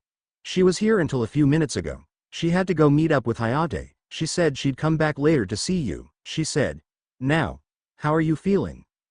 Fine, Izanami said, sitting up. Good, Minato will be here soon, I imagine, she said. But until then, I do have to talk to you. Okay, Izanami-chan said, and Tsunade nodded, looking at the clipboard she held. I don't know if you're aware of this, Izanami-chan, considering you haven't come in. I doubt you do. But you're pregnant. When Izanami heard the news, her eyes widened as her whole world stopped. She was pregnant. She was going to be a mother. Several seconds later she was interrupted from her thoughts by the entrance of one worried Minato Namikaze. Izanami-chan! Minato exclaimed, practically jumping onto the bed in order to hug his lovely wife. You're all right, Minato muttered to himself, as if seeing her alive and well kept him from completely losing it. Izanami smiled at her husband and said, I'm sorry for worrying you, Minato-kun, but I do have news though. I'll leave you two alone, Tsunade said. I'll talk to you about scheduling another appointment later. Minato glanced at Tsunade and Izanami, wondering what the other blonde woman meant. Pulling over a chair, Minato sat at his wife's bedside, taking her free hand into his own. So, what's the news? He asked, and Izanami bit her lip. Well, I don't know how to say this, so I'll just say it, I'm pregnant. Minato's eyes grew several sizes, so much so Izanami feared they may pop out of his head. She'd never seen him so surprised. Minato finally grinned, as he leaned closer to his beautiful wife and pulled her into a deep, passionate kiss. We're going to have a baby? He asked, and Izanami nodded. He grinned and kissed Izanami briefly once again. Izanami was allowed to leave the same day, and the small family returned home. Yugo had come back to visit her, and Izanami had told her she was fine. She didn't want to publicly announce her pregnancy. She would admit she was a bit frightened on how the enemy shinobi villages will take the news of her pregnancy. The next day she was placed off active duty by her own husband, the Hokage, though she would finish up Yugo's training, though with a less active role, and more of a teaching through words. It wouldn't take but a week or two more. Yugo was pretty much ready to take her place as the Neko Anbu. On the third day when she met Yugo for training, she told her student that she was pregnant. That this would be her last mission of sorts until after she had the baby, and she felt ready to return to duty. Though Minato had offered to let her retire as plenty of kunoichis in her situation chose to do. She didn't want to retire though, so being placed off active duty was fine with her. Exactly 2 weeks after she found out she was pregnant, she presented their Anbu mask to Yugo, a bright smile on her face. "You've been a great student, Yugo. You'll be fine in Anbu." Yugo smiled as she held the mask in her hands. "Thank you, sensei. Report to the Hokage, and he'll set the rest up for you," Izanami said, and Yugo nodded. The purple-haired girl said a quick goodbye and left to report to the Hokage. "Kakashi will make sure she settles into Anbu, okay?" a familiar voice said coming up behind her. Izanami looked up and behind her to find Minato, dressed in his typical Hokage uniform. He wrapped his arms around her waist and she smiled. "Thanks, love," she said. "Come on, let's go home, so I can prepare dinner." Minato nodded. "Sure, let's go home." Grabbing Hised away from her, the two left the training ground for the Namikaze compound. For once both Izanami and Minato, who both had their own ghost in their pasts, were looking forward to the future. But when both Izanami and Minato came back to the Namikaze compound only to be shocked not to find their lovely compound they called home, but it seems to be replaced by a very gorgeous and ancient-looking castle. There was this sensation that went through Izanami as the wards had welcomed her, the magic singing through her blood, rejoicing that she had come to add her own magic to them. And to its heiress, the castle surrounded by the trees of the village like something out of her dreams and books. Despite its isolated and fortified appearance, it was so beautiful. A group of shinobis appeared next to the Hokage only to gape in shock seeing the gorgeous castle that's now taking place of the Namikaze compound. The group consists of Kakashi Hitaki, Sakumo Hitaki, Obito Uchiha, Tsunade Senju, Jiraiya and Orochimaru of the Sannin, along with the former Sandaime Hokage. Walking up to the gate, Izanami noticed a piece of parchment sticking on the side of the gate with her name written beautifully on it. Taking the piece of parchment and begin to read out loud its contents. "To my lovely descendant, I have grant you one of the oldest and ancient castles of the family line, the Gryffindor Castle. That was supposed to be given to you on your 16th birthday. But due to the difference of this world and the current world, I used to reside in it. Took a long time for the castle to find you, so now the castle is available to you and your family and those who you deem worthy to enter the castle. No one will ever harm you while once you reside in this castle. Also, I made ensure that all the house elves that served in the family line now reside in this castle. Due to the fact they need magic to feed and continue to live, they need to bond with their master. Since you are the current head of the family, they will be bonded to you and your families soon to come. No one will ever harm you while once you reside in this castle. Also, I made ensure that all the house elves that served in the family line now reside in this castle. Due to the fact they need magic to feed and continue to live, they need to bond with their master. Since you are the current head of the family, they will be bonded to you and your families soon to come. Also, all the knowledge that's left behind in the family's libraries are now open to you and your family, and all the ancient artifacts that you may find in this castle are yours and your families alone. Also, be warned, my descendant, that several of the artifacts have been stolen from this castle by a man who thinks it's for the greater good. All you have to do is say the incantation, all the properties that belong to the Potter, Peverell, Slytherin, Ravenclaw, Gryffindor, to return to the rightful owner, and all the artifacts will be flying towards you. Until the next time, my descendant, let the magic flow freely through you, Morgana Le Fay.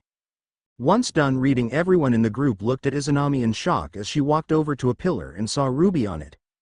Izanami cut her finger with kunai and placed her blood on the ruby. As the door swung open, there was the immediate sound of excited chatter. Izanami groaned. "The house elves are rather excited. I think they have been a bit lonely," Izanami said as she looked at the group of shinobis that even includes her husband. As they passed through the arch, the group of shinobis could all see about maybe 20 or 30 elves hopping around and almost vibrating with excitement. Once the group had been spied, the small elves nearly froze, and Izanami was sure that one of them had all but fainted with excitement. "Now everyone, these are the house elves from my family lines. We have Teasel, who was not only mine and my twin brother Nanny Elf along with my father's. Polo is in charge of the kitchens. Whiskey was my grandfather's Charles Potter valet elf, as well as my go-for-nothing father's. Lamy is in charge of the rest of the house and Naughty is the garden and estates elf. Now, everyone, I'm Lady Izanami LaFay, Peverell, Potter, Gryffindor, Ravenclaw, Slytherin, and Namikaze, and this my husband Minato Namikaze, Kakashi Hitaki, Sakumo Hitaki, Obito Uchiha, Tsunade Senju, Jiraiya and Orochimaru of the Sannin, along with the former Sandaime Hokage Sarutobi Hiruzen. The hall was the center of the site, a double-height structure that spanned the entire width of the building with large windows down its two long sides. At either end were two large blocks of buildings, at one end the kitchens, stables and service end, whilst the other was the rooms for the family. Walking into the hall, the group could see the door into these high quarters behind the table that had been raised on a dais. Above the entrance end of the large room there was a large minstrel's gallery. The room was decorated with carved wooden panels and tapestries. "I hope we're not planning to eat in here on a day-to-day basis," Minato asked as he ran his fingers along one of the three long oak tables that ran up to the raised dais table. Izanami smiled as she agreed. "When there are only two of us and a baby coming along the way, eating here it would seem a bit formal, don't you think, Minato-kun?" Izanami asked her now blushing husband. Besides, this room would have had to be able to fit all the village clans, all their allies, their guests and their servants if needed. It was also built so that if the enemy ever discovered the Academy Hogwarts, the school could be temporarily evacuated here, from what I read in one of my family's old journals, Izanami said. "Really?" Kakashi asked with surprise. That was the plan. They were all so worried that a school of defenseless children being found if the wards or seals ever failed. By this time Teasel had reappeared, without any tears in her eyes and looking rather embarrassed about her and her companion's behavior. "Does Master Namikaze and the mistress want a tour?" she asked, carefully pulling her ear down bashfully. Izanami smiled. "Yes please. You know it far better than us. But please, you can call me Izanami if you want." Teasel hopped slightly. "This is being the main quarters." Heading towards the left-hand door, she pushed it open. "This is the study for the chatelaine." She pushed open the other door too, "And this is the study for the steward." "What is a chatelaine?" Orochimaru asked as he looked at the elf. "Someone who is in charge of the house. It can be the lady of the house or it can be someone appointed by the lord and lady. Between the steward and the chatelaine the house is run properly." Everyone nodded carefully as they looked into the rooms and saw the large desks and multiple books and shelves. The tour continued in this manner, with the group shown the formal and informal dining rooms, the solar, morning room, studies for the lord and lady, the bedrooms and dressing rooms, as well as many other rooms of varied purpose but each beautifully decorated and furnished. "What's that door?" Izanami asked, pointing at a small oak door that she had not noticed earlier. The rest of the party all looked around, mystified by her question. Minato looked at his wife, Izanami. "We can't see a door. It may be that only you can see it, as only you are a member of the family." "Oh, can I open it?" Here Teasel cleared her throat carefully. "Mistress Izanami? That is being the door to the library and vaults. Only you are being able to go in, but you can give permission if you wanted." "Thank you, Teasel," Izanami said as she reached out a hand to the wooden latch on the door. Flicking it up, she pushed gently and the wood swung open. Stepping into the darkness, Izanami flinched as the fire from torches on the wall sprung up. Holy mother of fucking Kami. No other thoughts came to Izanami's head as she stared around, staggered by the size of it and the sheer amount of objectsum. There were piles of things everywhere. Objects that glinted due to the expensive materials they were made from were everywhere. Gold, silver, platinum, even metals that Izanami could not recognize. There were swords of all sizes, scabbards decorated with rare materials, shields, even staffs which would have been common at the time of the founders and even later. Grandiose-looking furniture and chairs in which some of the greatest wizards could have sat at. There was even a large pile of coins, which were neither galleons nor sickles or even nuts. There were grand statues in all corners, made of marble and such materials. It was marvelous. In the middle of it, all was an enormous round table. Obviously not King Arthur's one, as it is rather plain, surprisingly. The table was crafted rather well, yet it was not as splendid as the various objects throughout the room. On the table, though, was a host of different items which entranced Izanami immediately, and she dove forward to look at them. At the corner, Izanami was that there were many wands piled together that were all covered in dust. I wonder who they belonged to. Izanami summoned a few of the coins from the massive pile and, after wandless magic, and transfigured one of the coins into a large, albeit reasonably sized bag. She cast a few charms on the bag, such as it increasing the space on the inside, yet not making the bag bottomless, and also charming it so that all the objects placed inside would be unbreakable. Izanami grabbed all of the wands and quickly scanned over them, before carefully putting them into the bag. They were all very beautiful and of exceptional craftsmanship. They were all unique. I have to find out the specifics of these wands and who owned them. They just seemed to hum with power. After putting the wands away, Izanami looked at the next thing that caught her attention. On the table was a stack of portraits, which Izanami brought in front of her to look at closely. There were 11 in total, and the first one both shocked her and excited her immensely.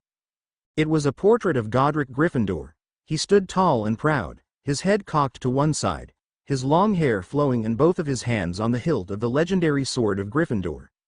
A sword created from pure silver, with numerous rubies set into it, and created by the Goblin King, Ragnarok I. The sword had numerous enchantments and was an item Izanami was hoping to find somewhere in the room.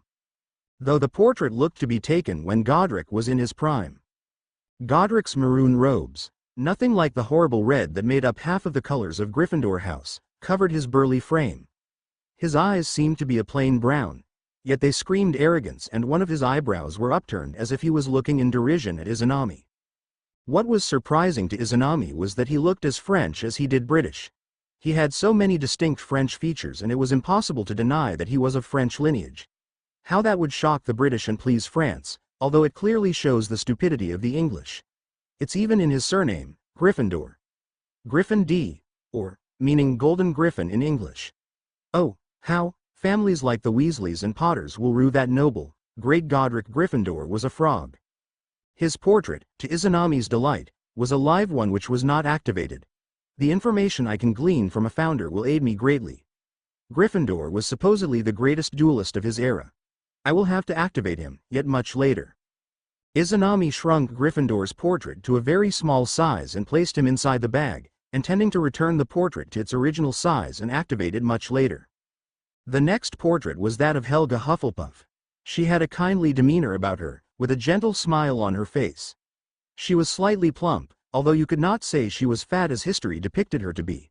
She is rather gifted though. I don't think I've seen a woman as gifted as her, thought Izanami, looking at her chest. He was just glad that her portrait wasn't currently activated. She had a light shade of red as her hair color. Thankfully, it's nowhere near Weasley red. It's more the color of a Bones, thought Izanami, remembering reading about Amelia Bones, the head of the Department of Magical Law Enforcement, and her niece, Susan, who was a fourth-year Hufflepuff, seemed to possess. Hufflepuff wore earth-brown robes which just seemed to emit warmth, and in her hands, she held the famed, yet lost cup of Helga Hufflepuff. It was a small golden cup with two wonderfully crafted handles on each side, with Helga holding the cup with one of the handles, and her other hand supporting the cup by its base. There was a badger engraved onto the side, and there was even a few jewels inset. The cup was rumored to have numerous magical properties, such as being able to rid any drink of poisons and contaminations, and even being able to turn water into wine. Wouldn't the Muggles love to get their hands on this cup? They would think it was the bloody Holy Grail. Although she was thought of being a Welsh witch, it was obvious Helga had Scandinavian ancestry from looking at her features. Her figure indicated to that, as did her name. I mean, can you get more obvious? Izanami shrunk her portrait and carefully placed it in the bag next to Gryffindor's portrait. I wonder how he will respond to me. I am his heir, also Slytherin and Ravenclaws. Rowena Ravenclaw was the next founder Izanami was faced with. Fuck, is she gorgeous, Izanami thought as she started to feel self-conscious for a bit. Izanami was dazzled by the elegant, yet austere beauty that was Rowena Ravenclaw. Like the other founders, she seemed to be in her prime in regards to age. Her dark raven hair flowed in front of her shoulders rather than behind. Her face had a slightly stern expression on it, and her dark blue eyes, so similar to the color of her house, pulsed with wisdom and intellect. Surprisingly, Rowena wore dark green and black robe, though they were nowhere near the color of Slytherin. They do fit her rather snugly. What really attracted Izanami's attention was what sat atop her forehead. The diadem of Rowena Ravenclaw, she whispered out in wonder. This is possibly the greatest founder's item. It's said to actually enhance the wisdom of the wearer. Rowena was the only founder so far that looked purely British, and history proved to be true with the knowledge that she was a Scottish witch. Izanami shrunk her portrait and carefully put it in the bag. The last, but not least, in Izanami's mind was the one she was most excited to see. Salazar Slytherin. The name escaped her mouth, with no reverence hidden. Salazar was a tall, intimidating man with a sneer on his face as he looked on imperiously at Izanami. Salazar was extremely handsome with long black hair that seemed soft as silk. Slytherin's locket. He wore emerald green and black robes, with hints of silver in his robes as a whole embodied the colors of Slytherin House. If there was anyone Izanami wanted to talk to, it was Salazar Slytherin. He was known as the most skilled wizard in legilimency and a master of the dark arts. The knowledge she could gain from Slytherin would be priceless. And I can even convince him that I'm his heir with the use of Parseltongue. The background of the portrait, as is synonymous with all the other portraits, was a backdrop of Hogwarts. It actually looks slightly smaller, thought Izanami. And the last 5 portraits were the 3 Peverell brothers and her grandparents Charles Potter and Doria Potter née Black, and the last 2 portraits were of Merlin and Morgana Le Fay. Izanami shrunk the final portrait and put it into the bag. I'll only activate them after once me and Minato and everyone is done exploring the castle, and then I will be able to have sufficient time to have a long conversation with all of them. Izanami left the table with bag in hand. After much wandering about, Izanami finally stopped at a small table which was near a massive mountain of objects. There were various things on the small table, such as 2 golden globes, candles, jars full of various potion ingredients which Izanami made a note to come back for at a later date, and other assorted items. What really caught Izanami's eye though, was a beautiful black box that rested on the table. It was the type of box that usually housed something valuable and special. It looked very old, yet was in immaculate condition. On the front of the box was a picture of a raven, one that looked exactly like the one depicted with Ravenclaw House. This must belong to the Ravenclaw line, thought Izanami excitedly. Her hands eagerly darted forward and she brought the box closer to her. With trembling hands, she slowly opened the box, still shivering with anticipation. Izanami gasped out loud. Inside the box was a beautiful purple cushion that was of satin. That was not what gained her attention, though. Resting on the cushion was it, the lost diadem of Ravenclaw. It was the most exquisite piece of jewelry, in Izanami's opinion. A golden diadem, which was a much better color than the typical silver ones. It was not even the slightest bit garish, to Izanami's surprise. It had numerous small diamonds inset into it, except for the middle, in which a large oval-shaped blue sapphire acted as a link between the 2 halves of the diadem. 2 other sapphires, one circular and the other oval-shaped, hung from the main one, yet dangled freely and were not supported by the diadem. Etched onto the diadem, on the front side at the bottom and in clear view for everyone to see, even if a person wore it, were the words, "Wit beyond measure is man's greatest treasure." But Izanami can sense something dark within the diadem. It was disgusting and dark, that was even making her sick, and the fact it's actually making her scar hurt. Closing the small box and placing it in a separate bag. Fearing that the corrupted magic in the diadem would destroy the soul fragments of the portraits. Walking back to the room that was clearly a library, books stacked upon books, parchment on parchment, whilst in the center of the room were 2 book stands. Approaching the closest, Izanami flicked it open gently to reveal a catalog of books. Stepping back carefully, she moved over to the second, looking at the heavy leather bindings and catches. Izanami laid a hand on the middle catch. There was a sudden stabbing pain in her index finger as soon as she touched it, and looking down at her finger, the heiress could see a little bit of blood welling up from a cut that the book must have made. Hearing a click, Izanami looked down to see that all 3 of the large locks had sprung open. Cautiously opening the first page, she read the large words that emblazoned it, Grimoire of Godric Gryffindor.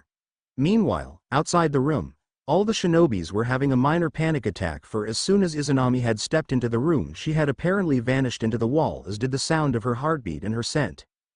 Hiruzen turned to Teasel. The castle won't hurt Izanami, will it? Oh, not at all. Magical buildings like this are semi-sentient to a degree. Whilst they aren't exactly able to communicate, they are aware of their owners and any dangers. The castle would never hurt her. Minato-kun? Izanami called excitedly as she emerged once more from the blank wall face 5 minutes later. Please don't scare me like that again, Minato said as he approached his wife, hugging her up and checking she was all right. Immediately picking up the smell of blood. Why are you bleeding? Oh, it isn't bad, see? I touched a book and it took a little of my blood. There was silence for a minute as everyone's body stiffened at the idea of there being some sort of dark book within the house that may harm Izanami. Jiraiya maintained his level-headed persona. What was the book called? The book was called Grimoire of Godric Gryffindor, the founder of my family line, Izanami said with a smile.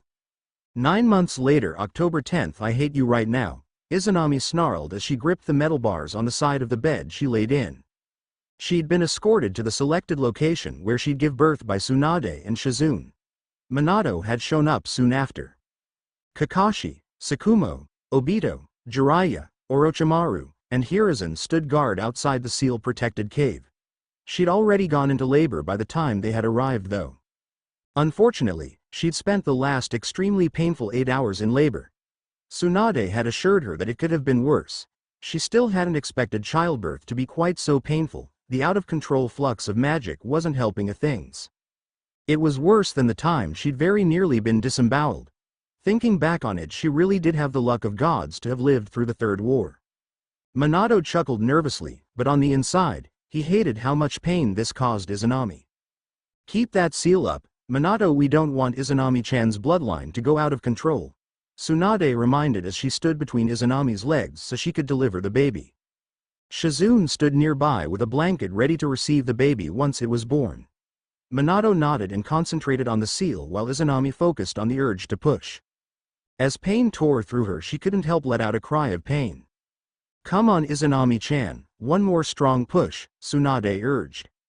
Izanami groaned, but with one last strong push she fell flat back against the bed, her eyes widening upon hearing newborn cries, and tears gathered in her eyes in joy. Ah! Here he is, Tsunade said with a grin as she helped Shizune clean the baby up, and wrapped him in a dark green blanket. Minato slowly let his hand fall away from his wife's seal once it disappeared, showing that her bloodline was stable. His eyes shone with unshed tears. He'd wanted to see his son born with both his eyes. Deep blue eyes gazed at his infant son. He didn't have a good look at him, but soon Tsunade returned to lay the infant in Izanami's waiting arms. Standing by his wife's bedside and looking down at the whimpering baby, he could hardly believe it. He was a father. His son was born, Naruto. He felt overwhelmed with joy that he was a father. He looks so much like you, Minato-kun, Izanami said with a smile. Even though it was true that Naruto had his eyes closed still, yet so the color of them remained unknown. Izanami smiled. Her newborn son did look like his father, but Naruto seems to have her aristocratic features which weren't quite as apparent being so young. Naruto's hair was shade darker than Minato's. He has your chin though, and your hair color, Izanami said as she grinned. He's perfect. He is, Minato agreed, and he wrapped his arm around her shoulders. Thank you, Izanami. Izanami smiled up at him. You better be thankful, but you ain't getting none for a long time. Minato laughed, and Izanami lifted her arms some to offer the blonde-haired baby to him. Do you want to hold him? He carefully took his son into his arms, cradled him to his chest, and smiled down at the now calmer newborn. Welcome home, Naruto, Minato said, a wide grin showing as he stared down at his youngest son. Minato chuckled while nodding. I guess I'll have to agree with you on that one, Sensei. Would you care to join us, Hiruzen? I'd be delighted, Minato, answered the Sandaime. Such a day was very deserving of a celebratory toast. But before the three men could leave, a young Anbu agent appeared in front of them. Hokage-sama, we have just received reports that the Kyuubi has appeared nearby and is on its way here to the village. What? The Kyuubi? Minato shockingly retorted. Damn it, why now of all times, especially since Kushina is away on a mission? Minato thought angrily. He turned his serious gaze squarely onto the Anbus. Kakashi, sound the Kales to get ready for an attack. Hiruzen, head to the tower and help organize them all from there. Jiraiya-sensei, I need you to help with the evacuation of the civilians. Get them to the shelters as quickly as possible. I'll help set up the frontline defenses outside the village. We absolutely can't have the Kyuubi reach the village or it will destroy everything. ordered Minato with the authority that showed why he was the Hokage. All the men responded, nodded in confirmation, and quickly went to follow their orders. It seems that Konoha is now facing its darkest hour. Let us hope that the will of fire will not be extinguished this night, thought Minato worriedly as he shined away and went out to set up the front line of defense for his village. Time skip. Nine-Tail Fox sealing. She glanced down at the baby sleeping in Minato's arms, and her expression softened. She ignored Minato's bewildered look as she kissed the baby's tiny forehead and whispered to him, "I promise, Naruto, I won't let you suffer like I had, all my life. I know what it feels like to be scorned by everyone, and to have the weight of the world on your shoulders." Tears welled up in her eyes as she remembered the horrible events of her old life. "I know how much it hurts when you have no one to look after you, no parents, no family, no friends, and when everyone seems to hate your guts." She smiled weakly and said, "Your father is naive, Naruto, but he is a good father and loves you deeply. And your mother," she took a deep breath, "I loved you more than anything else in this world. She will protect you from everything even after her death." She chuckled weakly as she kissed the sleeping boy's cheeks, and lastly said, "Naruto, never give up and always strive to protect your precious people. Never let them down, Naruto." Minato watched in horror as an unsettling feeling of dread pooling in his stomach. Why were his bones getting cold to the core? Why does it feel like goodbye? Izanami. Why? Wah? He shook his head and asked, "What are you thinking?" Glanced back to her, and gaped in horror as he realized that the death god has now shifted behind her, hovering above her. "No, Izanami. What did you do?" Minato asked in a desperate tone as he watched the Shinigami hovering behind her. "I did the right thing," she answered as she looked back at him. She sighed and said, "Get away from here before it gets messier." "No, I can't possibly," he argued with her, but she pinned him with a sharp look and said, "I said go away. You will only get in the way, and don't try to stop me. I know what I'm doing," she snarled at him. Minato felt his world shattering. Izanami won't survive this. Her body was already shutting down, which was quite visible from her labored breathing, and not to forget the fact that she had been in labor about only hours ago. Not only would Izanami die, but his son, he'd have to live a life without his mother. Minato can't possibly think about a life without Izanami. It was pure agony to him. "Please, Izanami," he begged her as he realized that he was helpless now, "don't do this. Please, let me die instead," he choked out, with tears rolling down his cheeks. She shook her head and said, "Oh Minato-kun, I have to do this." She grimaced and explained to him, "I am going to seal the 9 tails in my own body so no one can use his power." "No, you don't have enough chakra," Minato argued, "you will die during the process." He wiped his tear-filled eyes and pleaded, "Please, let me do it. Let me seal him." She chuckled weakly as she turned away from him, and stared straight into the eyes of the 9 tails, a death god hovering behind her, doing the complex hand seals and combining both her chakra and her magic together. As 3 symbols started forming on her body. 2 of them were on the back of her hands and 1 on her forehead. These symbols were of the deadly hallows. The spells that Izanami was doing was one of the darkest spell that she learned from Morgana Le Fay's grimoire and a pure light spell she learned from Merlin's grimoire. Combining the 2 spells is dangerous, but it would summon death to the master who was born from the Peverell line, and she knew that she was the mistress of death when she received all of the deadly hallows. When she did the incantation for all lost properties to return to their master, which included the Elder Wand, the Resurrection Stone, and the Cloak of Invisibility, the 3 deadly hallows accepted her as their mistress. "Death," she ordered him through their mental link, "I'm going to seal the 9 tails into my own body. I don't anyone using the demon's power for their own gain. If my theory is correct, my magical core will absorb the massive beast of chakra forces, combining us together. Knowing that my magic is stronger, I am positive I'll overpower the 9 tails' hate." "Yes, mistress." The death spirit bowed down its head and set on to work. As soon as Kurama's eyes met with her, he didn't know who this woman was, but he had no doubt that she was more powerful than him. A being much more powerful than even the Shinigami. It was the Shinigami's master. This was something he had only heard in legends, and hence he had never believed them. But it was true. Shinigami had a master. And she looked pissed. Oh boy. Izanami, who bit her thumb and now was writing something on her arm with her own blood. It looked like a seal, but he couldn't make out the language in which she was writing the seal. It wasn't the Uzumaki Fuinjutsu he was familiar with. In fact, it looked a whole lot different than Uzumaki sealing arts. "She's planning to seal me," Kurama realized as he watched, mesmerized as she drew ancient blood runes, the art of sealing that was now fairly lost in the elemental countries, over her own body, and he came to the conclusion that the Shinigami's mistress was planning on sealing him inside into her own body. He thought with a scowl. He did not want to spend another few years in a jail, after only escaping for some hours. He had so much to do, like destroying various villages, and stamping on these pathetic humans, and the list goes on and on. He did not want to spend more of his years in a jail sealed away in a human. Maybe if he kills her, then he can escape the hell out of here. With that thought in mind, Kurama the nine-tailed fox snarled and attacked the woman.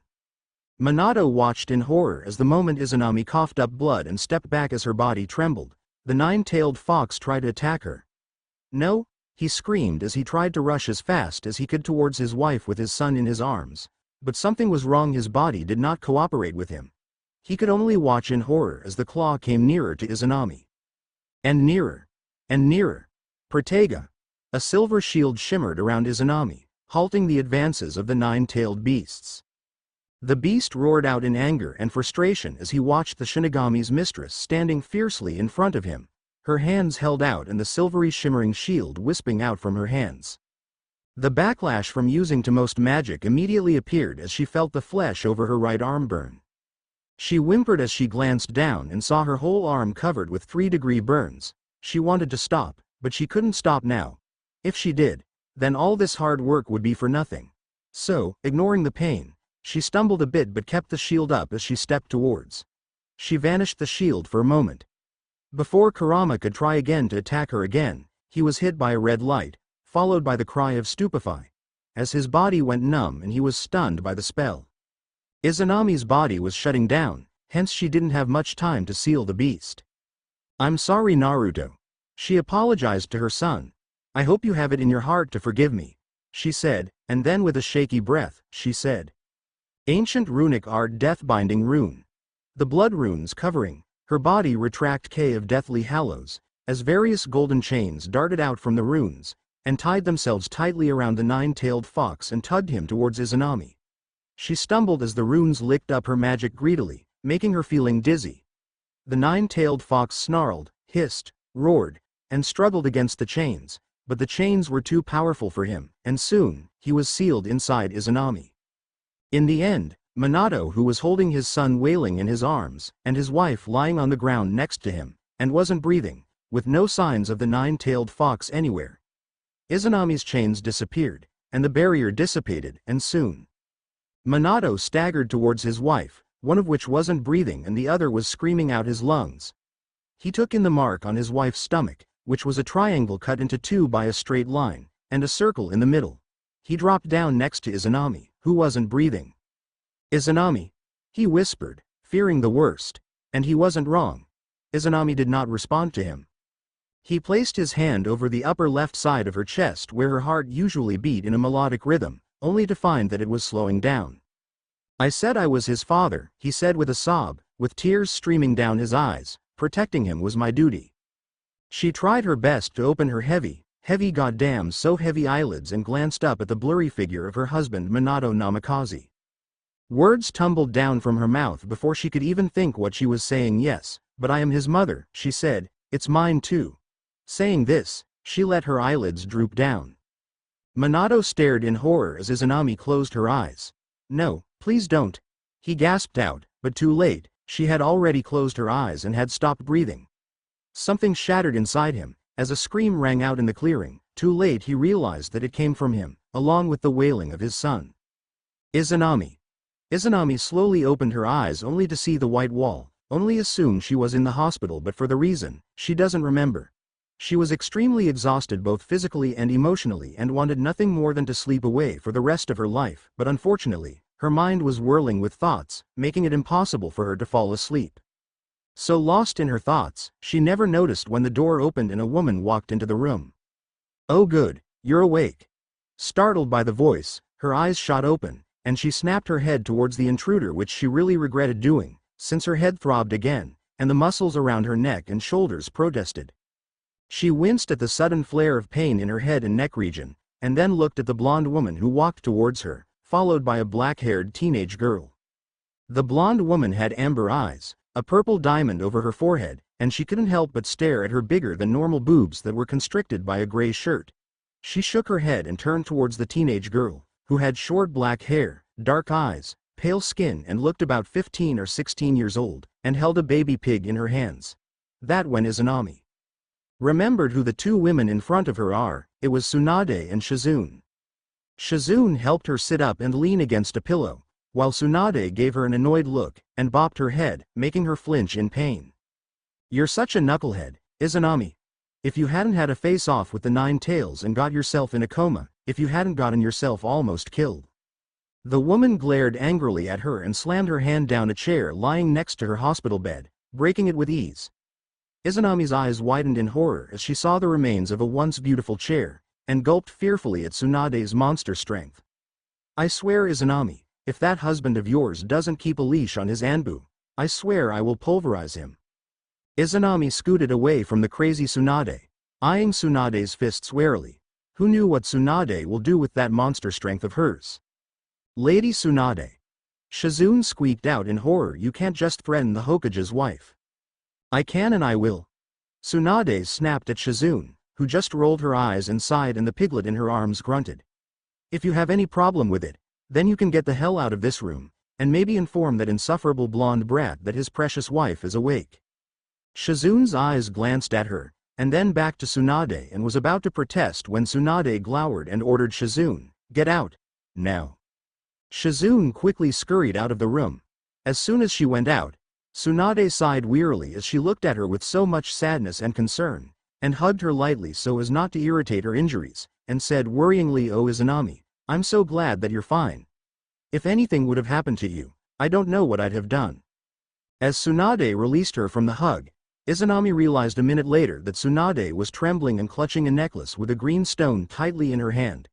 "I thought I lost you too," Tsunade said, her voice wavering as she spoke. She groaned and leaned her head back to the pillow as she willed the pain to subside, but it didn't. Suddenly, a warm and soothing energy wrapped around her head, lessening her pain and making her sigh of relief. She opened her eyes and found Tsunade's glowing green hands placed on her forehead. "Better?" Tsunade asked as she pulled her hands away and their glowing stopped. She nodded but didn't say anything. "It was due to a mild concussion. Don't worry, I fixed it," Tsunade said as she ruffled her hair, making Izanami smile softly. "Thank you, Tsunade-ne," she said, her voice croaking as her throat was dry. "You're welcome, brat," Tsunade said back to her, fondly. "I'm just glad that you're awake from your coma. Minato was really worried about you, you know." Izanami didn't say anything, feeling terrible in making her husband worry so much about her. A soothing silence fell over the room, making the two women relax. However, the silence didn't last long as the door was slammed open by a certain blonde Hokage, as he all but rushed into the room in a flash of yellow with his sunny blonde hair a rat's nest, dark bags under his deep blue eyes, and clothes slightly disheveled, and stopped right in front of her. His deep blue eyes stared into her emerald green ones, and he took deep breaths as he choked out. "Izanami, speak of the devil and he shall appear," was Izanami's only thought. She could not move, she could not breathe. The storm of emotions residing behind her husband's deep blue eyes made her insides tingle with warmth, and her heart to turn to mush, as tears started forming in her eyes.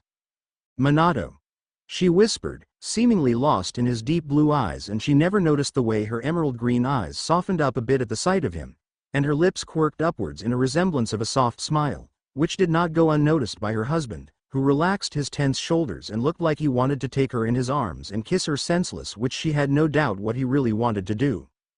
Good thing he didn't try anything like that, or he might have irritated her injuries. A deep blush crept up from her neck, as she let her eyes fall down and try her best to will her skin to change back to the normal skin tone, while Minato eyed the blush creeping up her face as it turned a rosy red.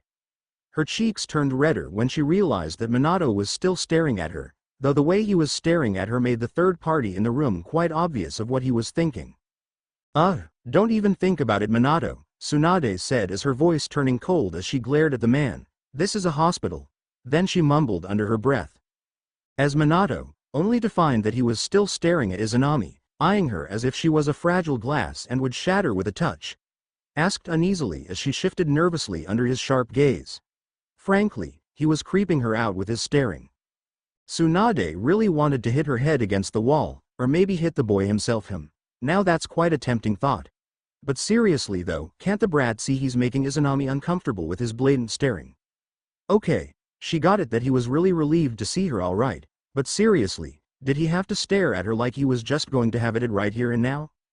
Izanami, he finally breathed out as he tried his best to not give his lovely wife a bone-crushing hug, or kiss her senseless.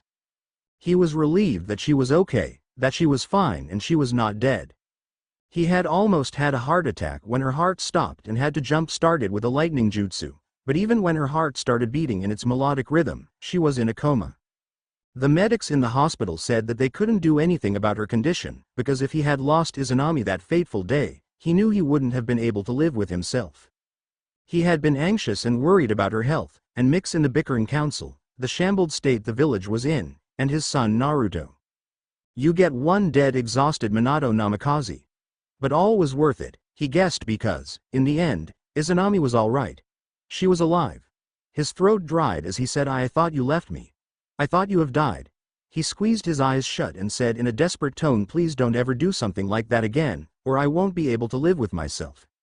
Izanami opened her mouth to argue back, but he gave her a pleading look, please.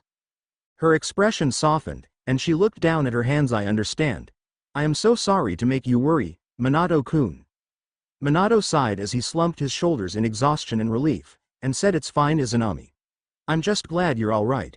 He gave her a small smile when she looked up at him and frowned when she noted how weary he looked.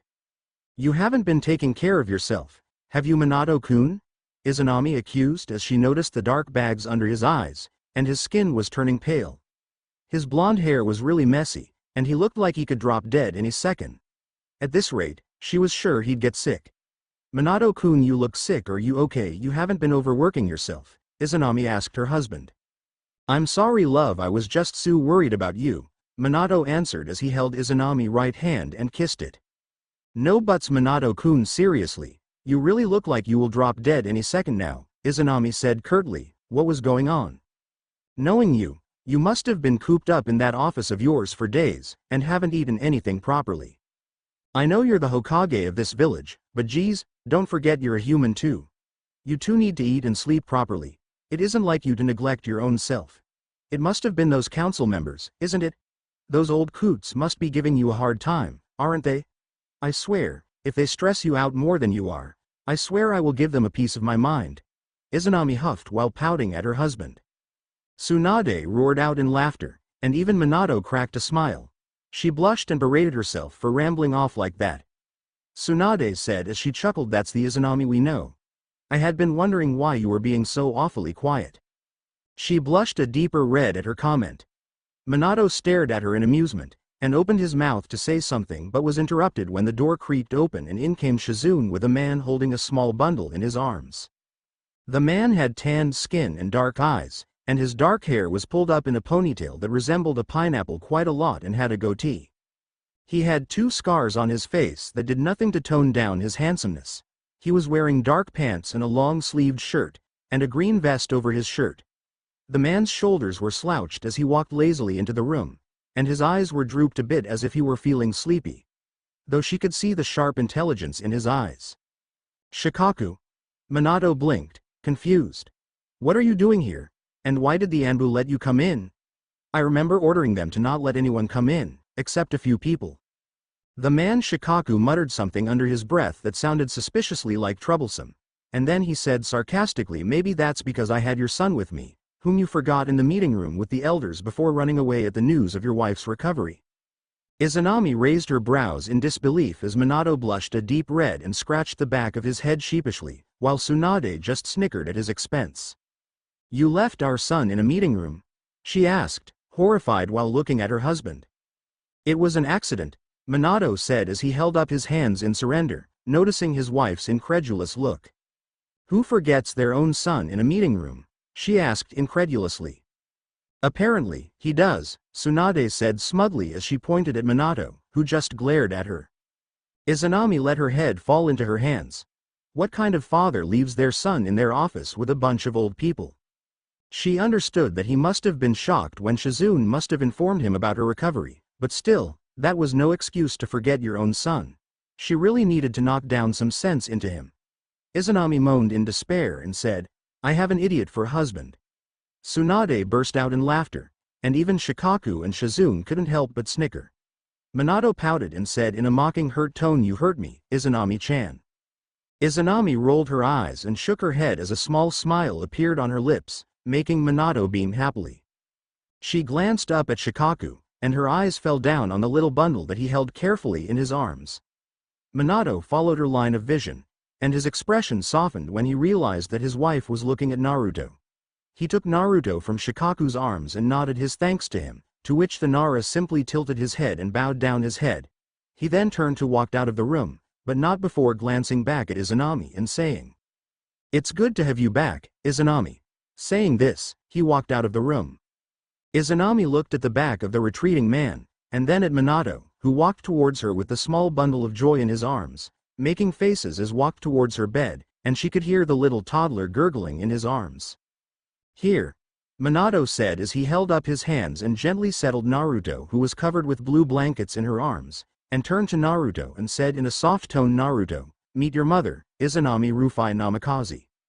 Her voice lodged up in her throat as she was lost in her son's lighter shade of emerald green eyes that were staring into her emerald green ones, and she immediately melted. Her son was so small and fragile that she felt fearful to even touch him, afraid that he might shatter into pieces. Naruto looked like his father, what with the blonde tuft of hair peeking out from his head, but the round shape of his jaw. But Naruto had her emerald green eyes, only a lighter shade of color. His nose and his wide eyes shape were similar to her own. If Naruto had been born with black hair, there was no doubt he'd have looked like a mini version of herself, just with a male body. Izanami held him tighter as the toddler reached out his chubby hands towards her and gurgled. Naruto sure was a happy baby, which can actually be seen by the fact that he didn't fuss as much like other babies, although he did squirm a lot in her arms. A pool of warmth settled inside her heart as she stared at Naruto, who somehow took chunks of her raven black hair in his chubby little fingers and brought them to his mouth, dripping them with saliva. And the next time his eyes met hers, she felt the warmth tingle her body, and she vowed that she'd do our son happy. She'll do anything to protect her child, and to never treat him like her parents did for her. She'd do anything for Naruto's happiness. As thoughts of her parents flashed into Izanami's mind, they abandoned her, they didn't need her, or they didn't want her. As tears formed in her eyes as she held her baby boy closer, as the memories of that night events flashed in her mind as well, she almost died that night, and the thought of leaving her baby boy without a mother was too much for Izanami. "Naruto," she choked out as a lone tear slipped out of her eyes, "I'm so sorry." She closed her eyes as she held him in her arms and hugged him gently. Minato was bewildered and panicked as tears rolled down his wife's cheeks as she shook her head and sobbed. "I'm really very sorry, Naruto. It's my fault, my entire fault. I am so sorry. I never want to abandon you like my parents did to me," Izanami said while sobbing. Naruto, sensing his mother's distress, started wailing, and Minato panicked. Now, he had to not only shush up his child, but his wife too, both of whom were bawling their eyes out, and Minato had no idea what to do. Poor him. She smiled sadly as Naruto wailed, and wiped her tears by the back of her left sleeve of the hospital gown. She then patted Naruto's back and hummed to calm him down. Her eyes were still brimming with tears, but at least they were not falling down. Naruto's wails soon toned down, and soon he ended up asleep. She settled the sleeping baby in her lap and smiled softly as she said, "I'll try my best to be a good mother to you, Naruto," Izanami said as she held her baby boy. Minato's heart melted into goo at the scene in front of him, as he watched his wife Izanami hum Naruto to sleep. His heart warmed at the sight before him.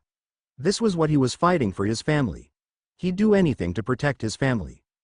Danzo better watch out if he thinks that he'd let the old bastard get his hands on Naruto or Izanami that easily. Izanami glanced out of the window to look at the moon, whose dim light fell into the room, lightening it up a bit. She turned and looked down at the crib next to her bed, and smiled softly as she watched her son Naruto sleeping peacefully.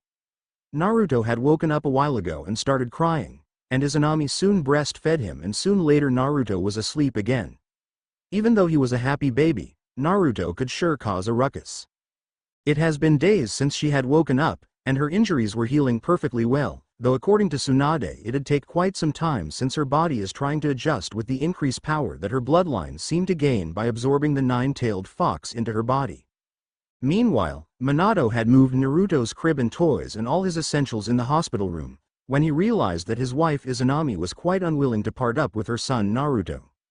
It was really a tiring task to taking care of a baby for 24/7, but she was all too delighted to do it since she was banned from leaving her hospital room, as when the last time she had done it, she had fainted in the middle of the street while sneaking around in her hospital gown no less, and had given quite a heart attack to Minato. Even though most of her time is spent on caring for Naruto, she got bored easily. There was nothing for her to do around here. Minato rarely visited her, Hokage duties and all, but he tried his best to visit at least during lunch and dinner every day. He'd always arrive looking tired to death and would watch her and Naruto the entire time. Sometimes he would talk about his day, and sometimes they'd both discuss the seal she had used to seal up the 9 tails inside her own body. Though he'd enter up dead tired, he always left with a smile on his lips, which she didn't know why, but it always made her somewhat happy. Tsunade came regularly, although that was only for a checkup or for threatening her to not do anything stupid like sneaking out of the hospital or not taking her medicines on time. She always left quickly, leaving her bored as hell.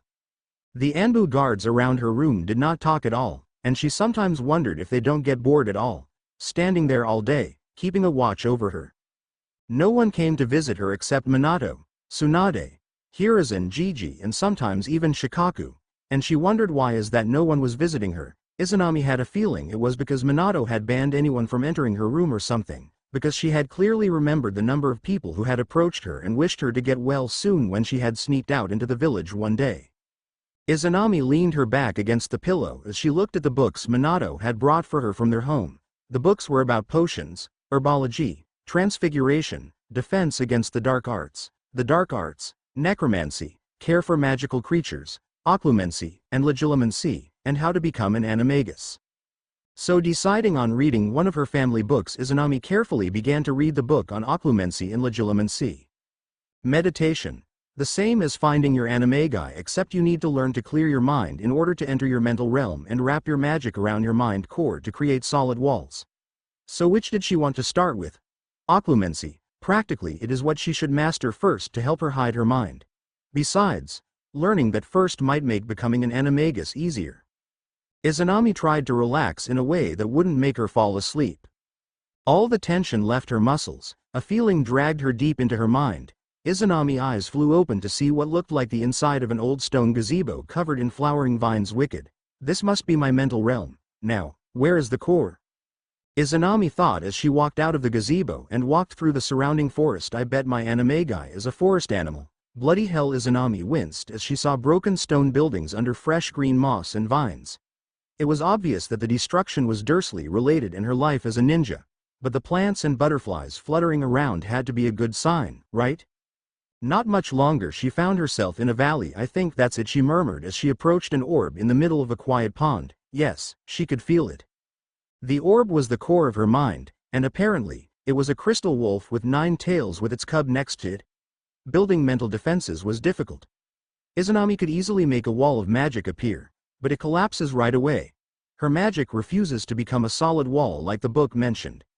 Granted, the book said it takes a lot of practice to get it strong enough to resist legilimency, but it should still, or not. My magic is flexible. My magic won't make a rigid wall. I need to try a different method. Maybe she focused, and soon the pond changed before her eyes. The orb sank below the water's surface. The pond became crystal clear and much deeper. Now Izanami tried to apply magic to the water instead, and this time a powerful whirlpool appeared. This is how she will defend her mind. Of course, she had to keep meditating to make it stronger, but she got the first step down. Izanami started walking towards the gazebo to leave when she spotted a black cloud in the distance and went to see what it was. As she moved closer, she actually started feeling sick and her lightning bolt scar was starting to hurt badly. It was getting to be too much, but she was determined to see what was causing her pain in her own mind. Suddenly she slipped, fell head over heels. Once she landed painfully on her back, she sat up and looked around. She was right in the area under the ominous black cloud. It was rocky and devoid of life, which was very different from the rest of her mind, but it was a strange shape too. Izanami stepped back, over a few fallen dead trees and climbed up the nearest healthy tree. The rocky lifeless area was shaped like her lightning bolt. Izanami unconsciously touched the aching scar on her head and looked up at the cloud. A seemingly harmless storm cloud created a face that horrified Izanami. It was the face of that man from that night. Emerald green orbs snapped open and Izanami gasped for air while trying to calm her beating heart, as she could only think about is why wouldn't her mind just stick to the lightning bolt area and dead trees. What was that cloud? Why did it make her scar hurt? Not want to deal with it the moment Izanami closed her eyes as she went to see her magical core when she was little. Izanami used to fall into her magic whenever she was thrown into her cupboard to escape the horrible words that Petunia would hurl at her or the bruises that came from Vernon or Dudley. Izanami's core was a warm silver light that would surround her in comfort, and she would come out feeling like she had just experienced the hug of a lifetime. But now this was not her core. To compare her old core to what Izanami sees before her is like comparing a teardrop to the vastness of space. The silver color that used to warm Izanami was now a brilliant golden white that surrounded her with a comfort she has never known. As her new core looks like a crystal ball with a huge silver nine-tailed fox sleeping peacefully inside. Unable to stay awake for much longer, Izanami soon fell to sleep with the warmth of her core to comfort her while she sleeps. Izanami was sleeping peacefully in her room. All was serene until Naruto started crying in his crib. Izanami woke up to this and got up from the hospital bed. Going over to Naruto, Izanami picked him up and held him, resting his head on her shoulders while gently rocking him in her arms. Naruto soon calmed down and quieted, much to Izanami's delight. After another minute, Izanami said thoughtfully, "I bet you're hungry, my little Naruto-kun.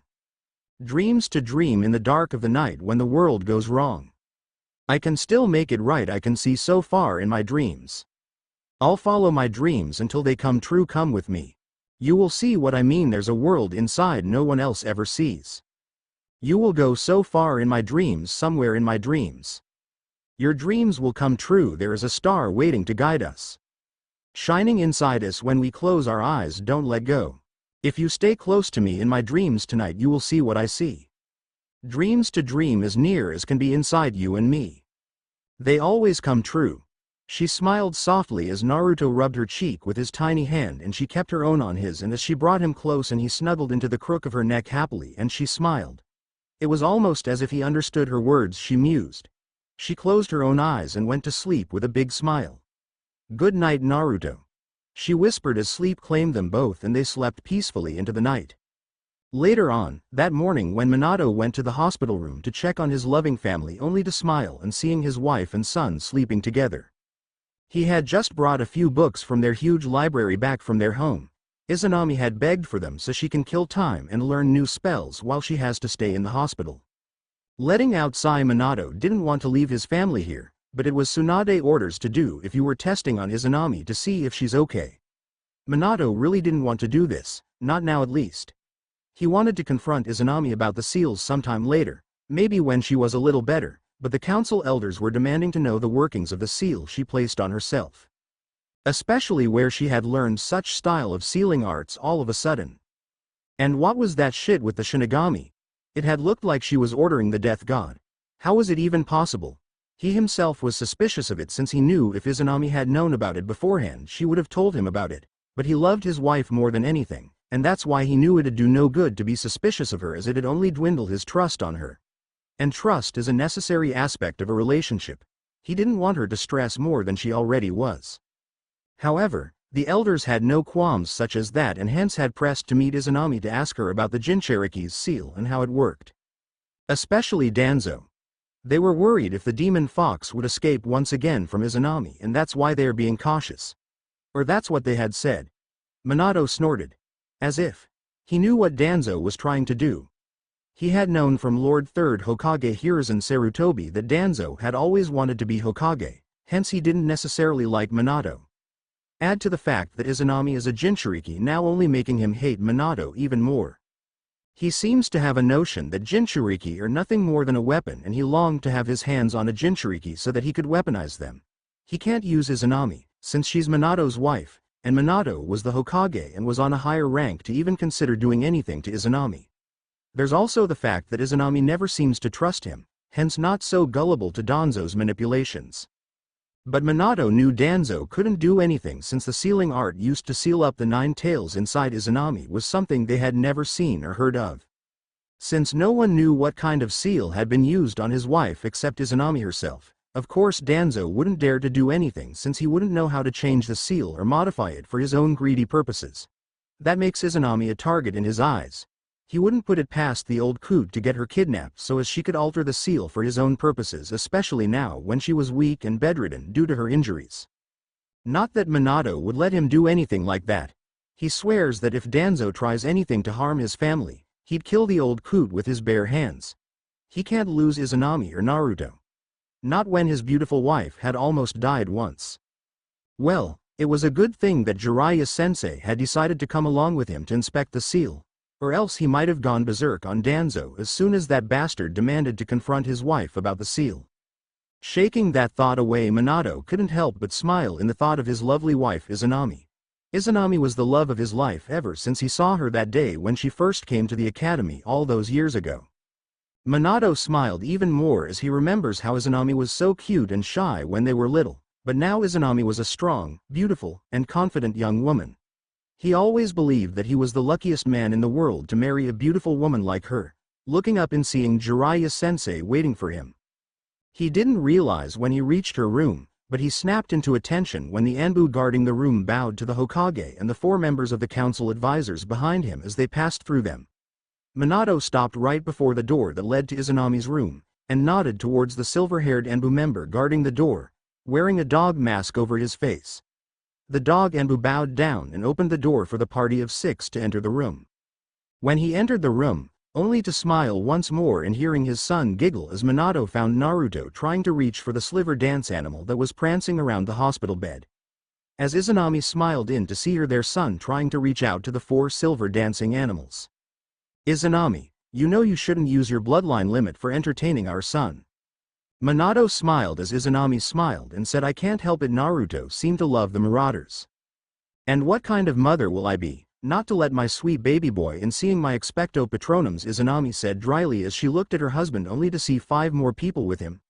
Wow, she really must be so out of it to not notice 5 more people. These were the stuck-up council advisors who were always breathing down her neck, and well, at least 3. Looks like this isn't a friendly little visit, is it now? She glanced at Hiruzen Sarutobi, the 3rd Hokage who was smoking from his pipe. It's good to see you, Hiruzen Gigi. Izanami said as Hiruzen smiled, and seeing the girl who he thought as a daughter getting better and seeing her play her son was a wonderful thing to see. Izanami then lets her eyes fall on the cold coot who she hated the most, the one with bandages covering his right arm and eyes and walked with the help of a cane, the emotionless bastard by the name of Danzo Shimura. Lord Danzo. Izanami said, dark tone in her voice, not wanting this man near her child. Turning to see who else was in the room, there was an old man with spectacles, giving her a cold look, Lord Homura. She then looked at the old woman standing next to him, with her gray hair tied up in a neat bun and giving off an air of superiority and royalty, Lady Kaharu. Once Izanami said the last 3 elders' name, all her expecto patronums went into a defense position guarding the hospital bed, not letting any of the 3 elders get closer to her. Izanami smiled seeing the last person in the room and said, Master Jiraiya. Looks like this little visit is nothing more than a political meeting. She stared at Minato, realizing that this man standing in front of her is not her husband at that moment, but the Hokage of the village hidden in the leaves. Damn, and there goes her good mood down the drain. Lord Hokage, to what do I owe this pleasant visit? She asked with her Ice Queen mask on. That's when Lady Kaharu spoke. 2 months ago, on the night of October 10th when the 9 tails attacked the village, you were the one who sealed up the 9 tails into your own body, is that correct? It is. She answered truthfully. The sealing method you used was unlike any other we've seen before.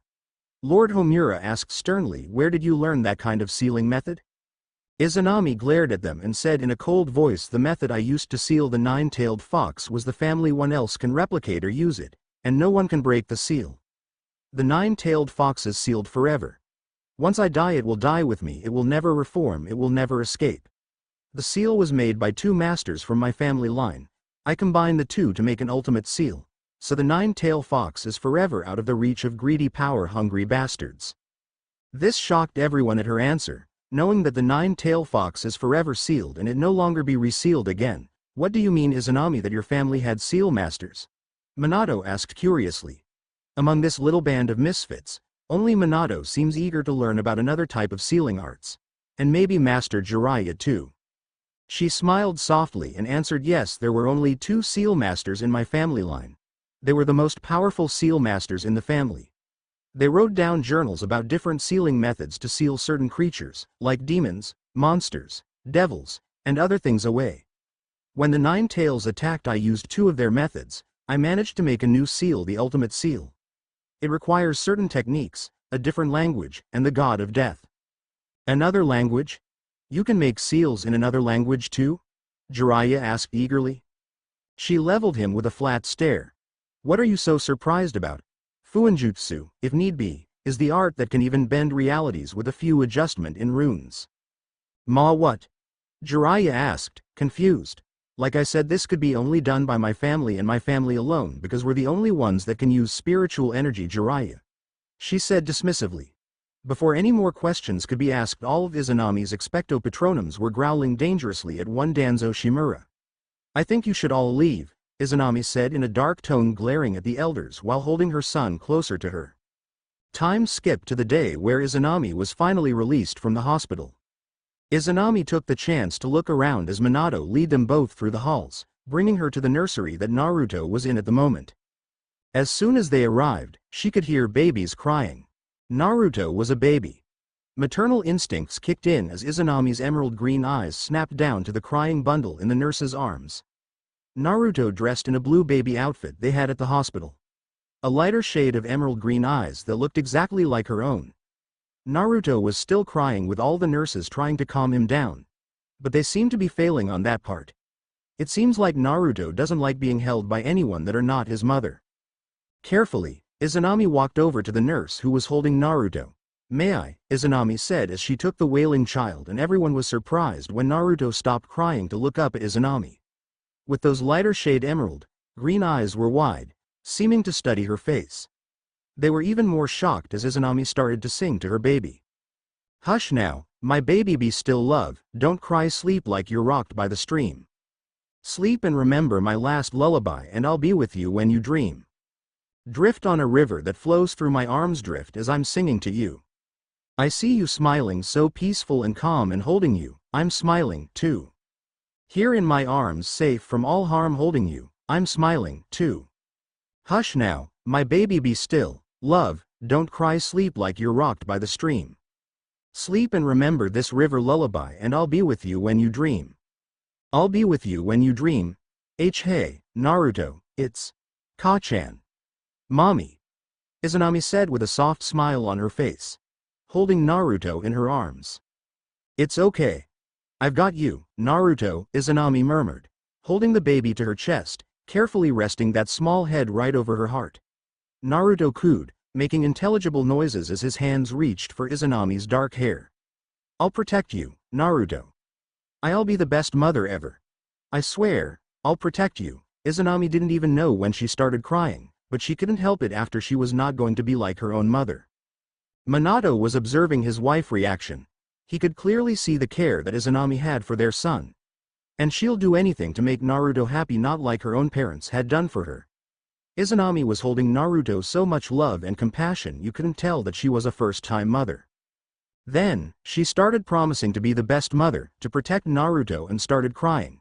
Minato couldn't help but soften up at the sight of his family. Izanami, Naruto, let's go home, Minato said as Izanami smiled at him and nodded. They left the hospital that day and head towards there so they can finally start their lives as a family. 1 year later, Izanami was in the living room chasing after her now 1-year-old baby boy Naruto Namikaze Rufai, who was crawling around the living room giggling. Naruto loved being chased by his mommy as it was his favorite game to play. Naruto had sun-kissed blonde hair and beautiful light emerald green eyes.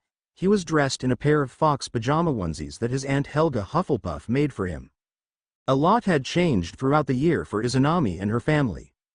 The first thing that changed is the new additions to her family. When Izanami was looking throughout their library, she stumbled upon some ancient magic that will allow her to bring back her grandparents, the 4 founders of Hogwarts, Merlin, Morgana Le Fay, and the three Peverell brothers from their portraits that were lining in the castle. Each portrait had a portion of their soul sealed inside the painting. With a few studies further, she found out that the three Deathly Hallows were the keys for this to happen. Izanami discovered a way to give them the physical body by using one of the deceased or making a body out of scratch for them. Once talking to the portraits, they all agreed to have a physical body made for them once again. So building a body out of scratch was taxing and draining of her magic, so Izanami once per day. The first person that was given a body was Godric Gryffindor, who was very excited to be out of the portrait and walking around again, stating that he's becoming rusty in his old age, so once again he started practicing his magic. The next person that was given the body was Salazar Slytherin, who immediately started practicing wandless magic to see if he has his old control. The next person after was Helga Hufflepuff. Then Rowena Ravenclaw. Next with her grandfather Charles Potter, followed after was her grandmother Doria Potter. Next was Merlin, Morgana Le Fay, Antioch Peverell, Cadmus Peverell, and lastly Ignatus Peverell.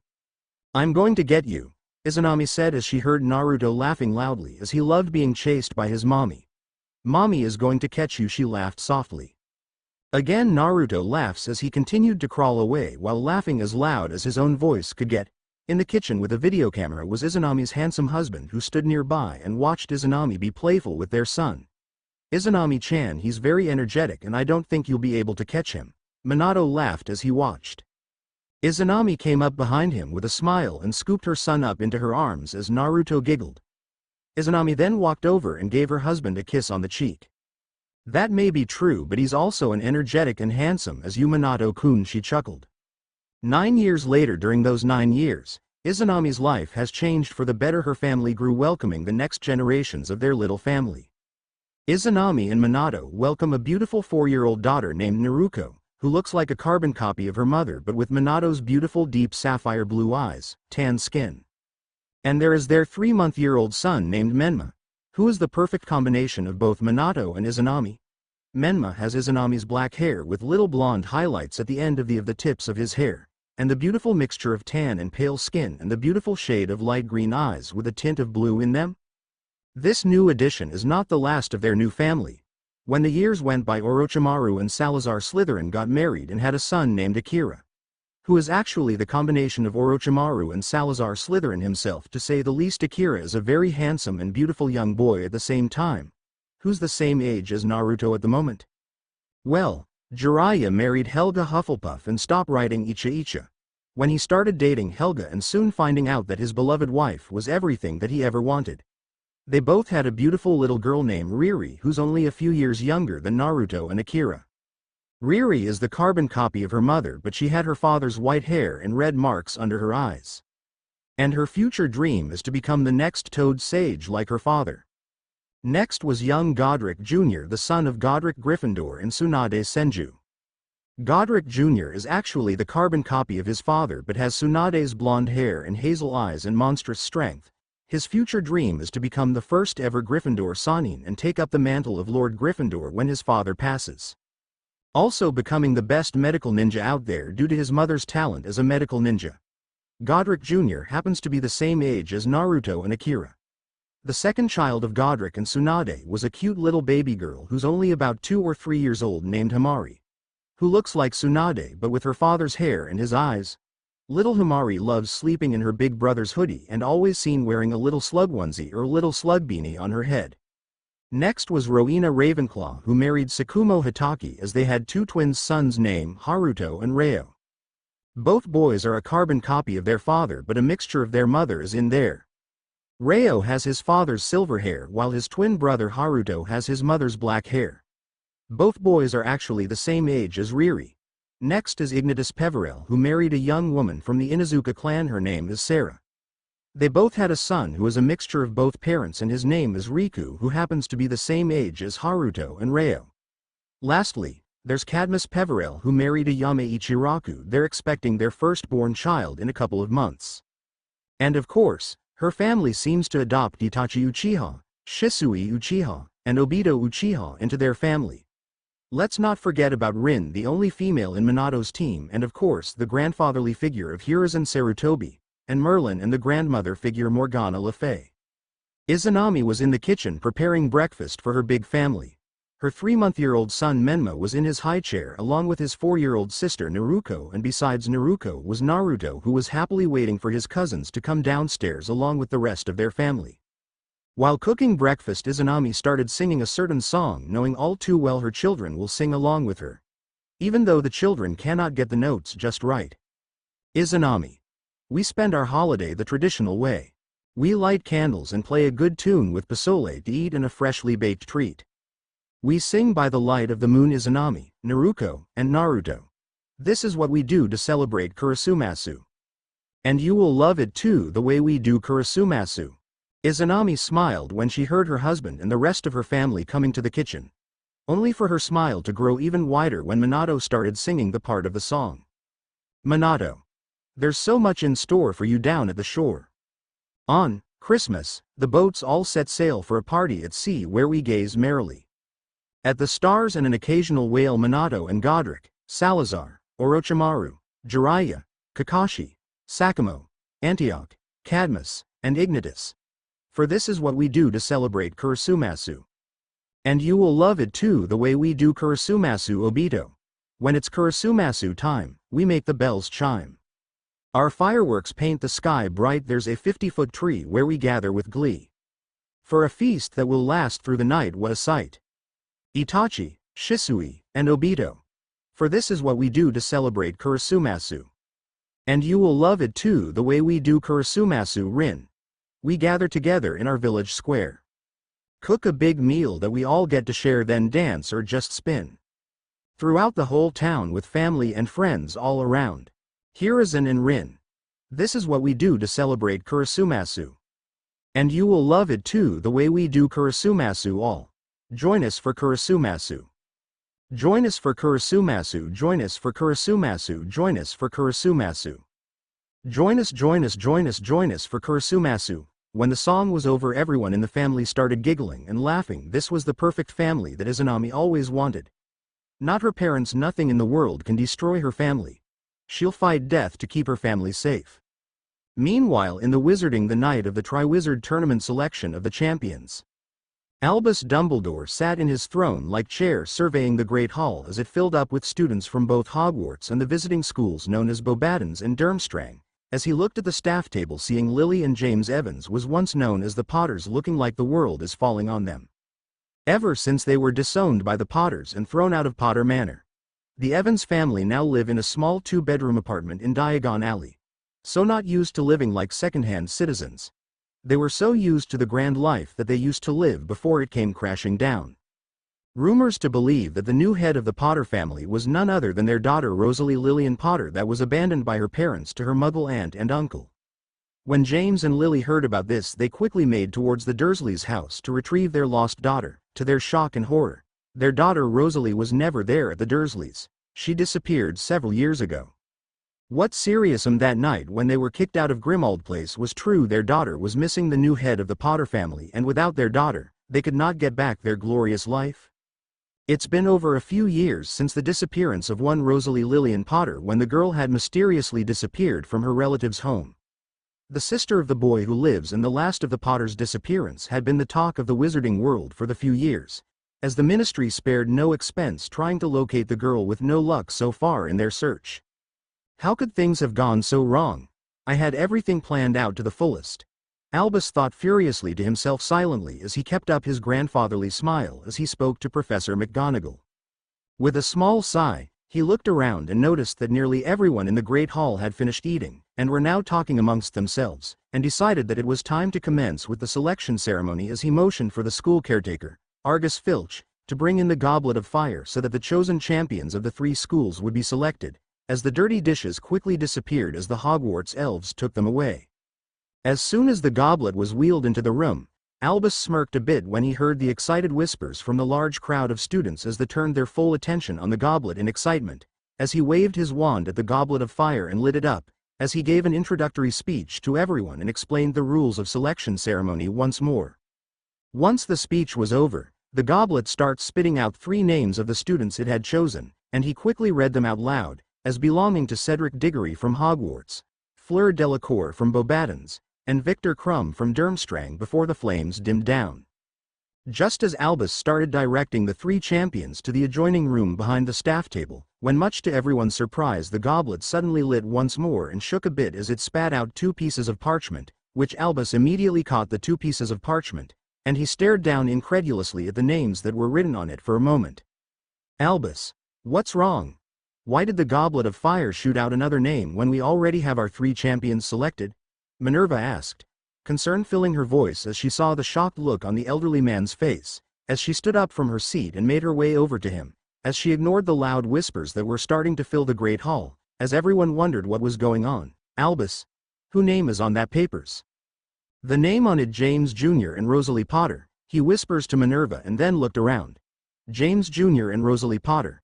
He shouted but only to stop when a loud rumbling sound that cut off Albus' rant, causing him and everyone else in the great hall to turn their gazes on the Goblet of Fire once more, as their eyes all widened in shock and horror as the goblet started shaking and bouncing around on its perch on the table it rested upon, as if it was fighting with something.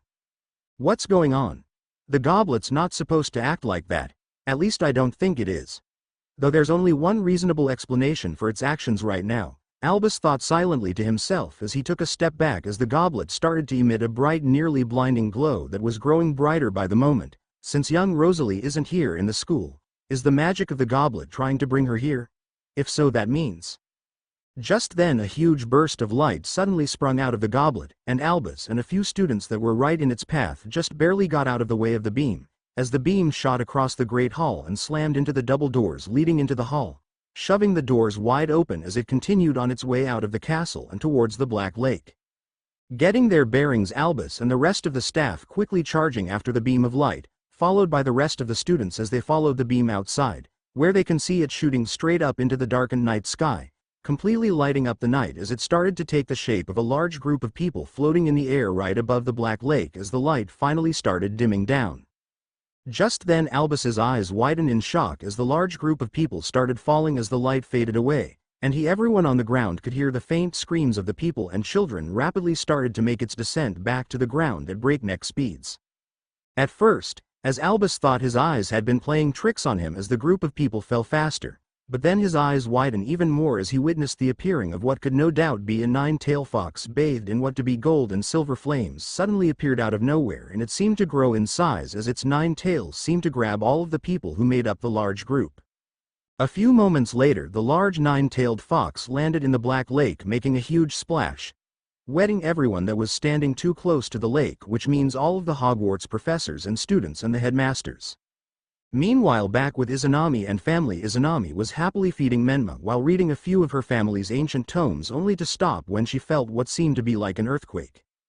What the hell? Whoever it is, better to have a good reason for making so much noise, Izanami cursed angrily, as she gently rocked Menma back and forth to calm him. What's going on? Rowena asked as she had a confused look on her face. I don't know, Rowena, Izanami said as they walked out of the library only to meet up with a masked Anbu. Lady Namikaze, sorry to have disturbed you, but you have to come out and see this. We're not under attack or anything, the Anbu said as he looked around worriedly at the now night sky. Just as a flash of black lightning lit up the sky was clear just a few minutes ago, then it started acting up. Green sky, with black lightning? What the hell? This weather reminds me of something, but what is it? Izanami thought silently to herself, as she glanced up at the now night sky that was suddenly lit up in bright green light as thunder and rain started to pour down, before she realized why it seemed familiar as another flash of green lit up the sky, and mentally cursed for a moment, as she walked outside of her home with the rest of her family following her only to stop. When strange light shot down out of nowhere from the sky and settled down on her, causing to flinch and cover her baby, thinking that it was lightning striking her or Menma, but when nothing painful happened, she glanced up at the source of the blinding light, raise up a hand to shield her eyes, only to freeze as she found herself looking through her hand like it was no longer there. What the hell? What the heck is happening? Izanami thought frantically to herself as she looked down at her body and saw that her entire body and Menma seemed to be fading from view and not just her hand, and she felt a strange pulling sensation starting to build upon her body, as she struggled to fight the pull with everything she had, as she glared defiantly up at the night sky, as the storm seemed to worsen. Izanami, Menma, Mom, Lady Namikaze. What's happening to you, Izanami? Minato exclaimed as he saw his beloved wife and child starting to fade away, as the rest of the family all turned their attention on Izanami when they heard Minato's outburst, and they all stared in shock as Izanami was disappearing, but Izanami didn't immediately answer as she was keeping herself and her son focus on not disappearing, as she felt the pull getting stronger. As Izanami struggled with the light, refusing to give in and let it take her and Menma as it seemed to want to do. The light started to spread further apart as it began to fully encompass the entire family. And in a blinding bright flash of white light, the Namikaze Fae didn't know what just happened as the last of the light surrounding everyone and the next thing everyone knew, they suddenly found themselves lifting off the ground as the ground seemed to disappear from beneath their feet, as shouts of alarm filled the night air, as the Namikaze family tried to grab a hold of anything that was nailed down as they realized they were now falling.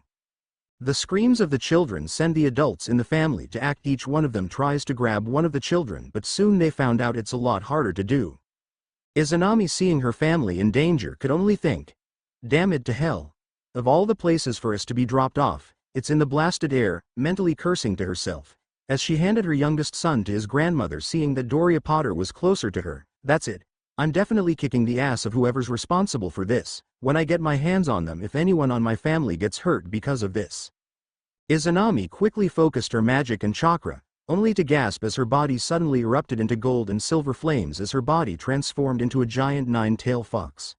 Without thinking, Izanami used her tails to grab every one of her family, making sure that her family was safe, as they quickly made its descent to the Black Lake. With a loud splashing sound, a giant nine-tailed fox landed in the freezing cold water of the Black Lake. Swimming to the shoreline, Izanami could hear the cheers of the children as they never have seen a nine-tailed fox before. Every member of the Namikaze family looked around at their new surroundings in confusion and some realization. "It can't be." Salazar Slytherin said he as he got a good look of their surroundings. "What is it, love?" Orochimaru asked his husband, while Akira held onto his mother's leg as he looked around scared. "No doubt that this whole ordeal has scared the children. We're at Hogwarts," Salazar said low only for the family could hear. Hogwarts grounds, Black Lake, a few away from the Namikaze family. Back on shore, the crowd of witches and wizards was getting agitated, as they tried to discuss what they were going to do about the unexpected arrival of what appeared to be a giant nine-tailed fox landing in the middle of the Black Lake with a group of unknown people shortly after Rosalie Lillian Potter name had come out of the Goblet of Fire. Some of the people who were gathered were speculating and voicing their opinions on whether or not the missing Potter might be somewhere on board the back of the giant nine-tailed fox, since the Goblet of Fire had summoned it from wherever it was before, while others were trying to decide whether or not whoever was on board the giant nine-tailed fox was a threat to all of them and their students, and how they would handle the situation if the people on board truly were a danger to them. Everyone that was gathered on the shoreline had heard of kitsunes, but who ever seen a giant nine-tailed kitsune? Just like in the Muggle world, there were legends even in the magical world. The three headmasters of the schools participating in the Triwizard Tournament had their students, who had followed them out of the castle to see what was going on for themselves, escorted back into Hogwarts to wait inside the Great Hall until they were told otherwise to do anything else, and the students had reluctantly followed orders as they marched back into the castle by Rubeus Hagrid and Argus Filch, while Albus had his hands full being confronted by the other two headmasters from the visiting schools. "What is the hell is this, Dumbledore? Is this some kind of trick you're trying to pull?" Headmaster Igor Karkaroff of Durmstrang Institute of Magic demanded as he glared angrily at the older headmaster in irritation as he shot a worried look at the giant nine-tailed kitsune who was swimming to the shoreline of the Black Lake. Who was swimming too close to the Durmstrang's own ship, as he wondered if he should relocate his ship just in case before returning his mind to what was happening now. First, Hogwarts cheats by somehow having three champions' names being summoned from the Goblet of Fire, but now this, a giant nine-tailed kitsune has appeared. The tournament hasn't even started yet, and already Hogwarts is cheating to win it. "I will have you know, Headmaster Karkaroff, that Hogwarts had nothing to do with the events that transpired tonight during the selection ceremony," Albus said defensively as he turned his gaze onto the other two headmasters as they glared at him with pure anger at what happened earlier that night. "I was just as surprised by the outcome as everyone else who witnessed what transpired in the Great Hall. It does seem to be very suspicious, Dumbledore, Madame Olympe Maxime." The half-giant headmistress of Bobaton's Academy of Magic declared just as angrily, as she stood over the two smaller men, as she focused her angry gaze on Albus. looking at the older man as if she was searching for any sign that he was lying, before letting out a huff of irritation, as she starts looking around for something. This Rosalie Potter girl and her brother has obviously cheated their way into the tournament and needs to be properly punished for their misdeed. Where is the girl anyway? James Jr. Evans shall not be punished for anything, because I can assure you that there is no way he had anything to do with the fiasco that took place tonight. And lastly, no one had seen his twin since she's officially been missing from our world for 14 years. So the very idea that the two of you are implying that young James Jr. and his sister Rosalie Potter. Albus said sincerely as he watched the shocked and wide-eyed looks that quickly appeared on the other two headmasters' faces at his announcement, as he quickly continued speaking before either Karkaroff or Maxime could say anything more. Personally had a hand in cheating their way into the tournament is both laughable and highly unlikely, which means somebody else put their name in the goblet of fire and forced it to spit out their name to make them compete, though it should be well-known fact by now that James Jr.'s sister Rosalie Potter has been missing for the last 14 years. Until tonight we had no idea where she even was. What do you buy? Until tonight? You didn't have any idea where she is? Madame Maxime demanded as she felt her anger at the situation slowly start to melt away at the news and proof that there was no way to Rosalie Potter could have possibly put her name in the goblet. What has changed tonight that makes you say that? You both saw what happened tonight after Rosalie's name came out. It's because of that giant nine-tailed fox over there. The fact that the goblet of fire summoned it here almost immediately after Rosalie's name was called out, which indicates that Rosalie Potter, Albus said, as he waved a hand at the giant nine-tailed fox in question, causing the other two headmasters to turn their attention back on the giant nine-tailed fox with wide eyes as understanding hit them at what Albus was telling them. Has to be on board the giant nine-tailed fox back, if my guess is right, as I'm sure it must be. After all these years we finally have an idea of where she might be. If the girl truly is on board that giant nine-tailed fox as you claim, then what are you planning to do? Karkaroff asked as he felt his own anger starting to disappear as he stared at Albus curiously. As this is a Hogwarts matter, you do not need to concern yourself with our problems. The two of you should return to your own students and see them situated for the night, Albus said as he gave the other two headmasters an indulgent grandfatherly smile, as he waved a hand at them as if to shoo them off in a clear dismissal. As he turned his gaze back on the pirate ship once more, I'm sure that both of you have a very busy day tomorrow and need your rest, as do we. Fine, have it your way, Dumbledore. Please keep us appraised about the situation later, Karkaroff said with a slight huff of irritation as he glared back for a moment, before turning his heel and marching back towards the castle, with Madame Maxime right behind him. While the witches and wizards were discussing the sudden appearance of a gigantic nine-tailed fox that seemed to appear in gold and silver flames out of nowhere and to save the group of people from plummeting to the ground after the goblet of fire had left them hanging in the air a few hundred feet straight up above the Black Lake, just before the nine-tailed fox made it to the shoreline. The gathered magicals tried to decide if these people couldn't be that horrible. Albus Dumbledore was busy contemplating the situation as he started making up plans on handling things. If Rosalie Potter truly was on board the nine-tailed fox's back, they needed to find a way so they could retrieve her. Rosalie must be with the group of people on the back of that nine tails. Why else would the goblet of fire have brought it here otherwise almost as soon as Rosalie's name came out of it? Albus thought silently to himself, ignoring the conversations going on around him by his staff and visitors, as a determined look appeared on his wizened face, as he thought up a plan to try and handle the situation without anyone getting hurt. As he glared at the nine-tailed fox who just made it to the shoreline, in displeasure at the current situation. Then I must pull out all stops to get her away from those unsavory individuals. She has a reputation as the sister of the savior of the magical world to uphold, and let's not forget the last Potter. I wonder what the poor girl is doing with those people, to begin with. Well, no matter. Once we have Rosalie safely in hand, we can deal with those people afterward. This is truly a typical Potter behavior. It's like I always say. That the brat is just like her father and brother, causing trouble and making people to worry needlessly about her. When she's probably been having a grand old time all these years. Severus Snape's sneering voice said as he walked up to the headmaster as he glared hatefully at the fox who was laying down on the shoreline, as his black robes billowed behind him as he walked, as he crossed his arms across his chest as he glowered at the fox and the group of people. Though if the brat is indeed on that beast back, since the goblet of fire brought it here, she has a lot of explaining to do about where she's been for the past 14 years. Severus Snape, will you be quiet for once in your life? That's no way to talk about Rosalie after she's been missing all these years. I wish you would get over your petty grudge on James. His children have done nothing to you to personally earn it. Minerva snapped angrily as she and a few other teachers also came forward to stand by Severus and Albus' side, as she shot the younger man a dark look that seemed to almost dare him to contradict her on the matter, who huffed a bit in irritation but remained quiet for the time being, before she turned a worried gaze on the fox and the group of people who seemed to be getting off its back, turning her gaze on Albus. Albus, do you think it's possible Rosalie might be with those people? The chances that she could be are astronomical, though I'm worried about the company she's been keeping for the last 14 years. We'll handle the situation as delicately as possible, Minerva. If Ms. Potter is indeed with those people as I suspect, Albus said calmly as he glanced over at his deputy headmistress for a moment, as he gave her a reassuring grandfatherly smile, as he reached into the sleeve of his robe and retrieved his wand from its holster. Then properly retrieving her will need to be handled carefully, because there is no telling what may happen if we do this improperly.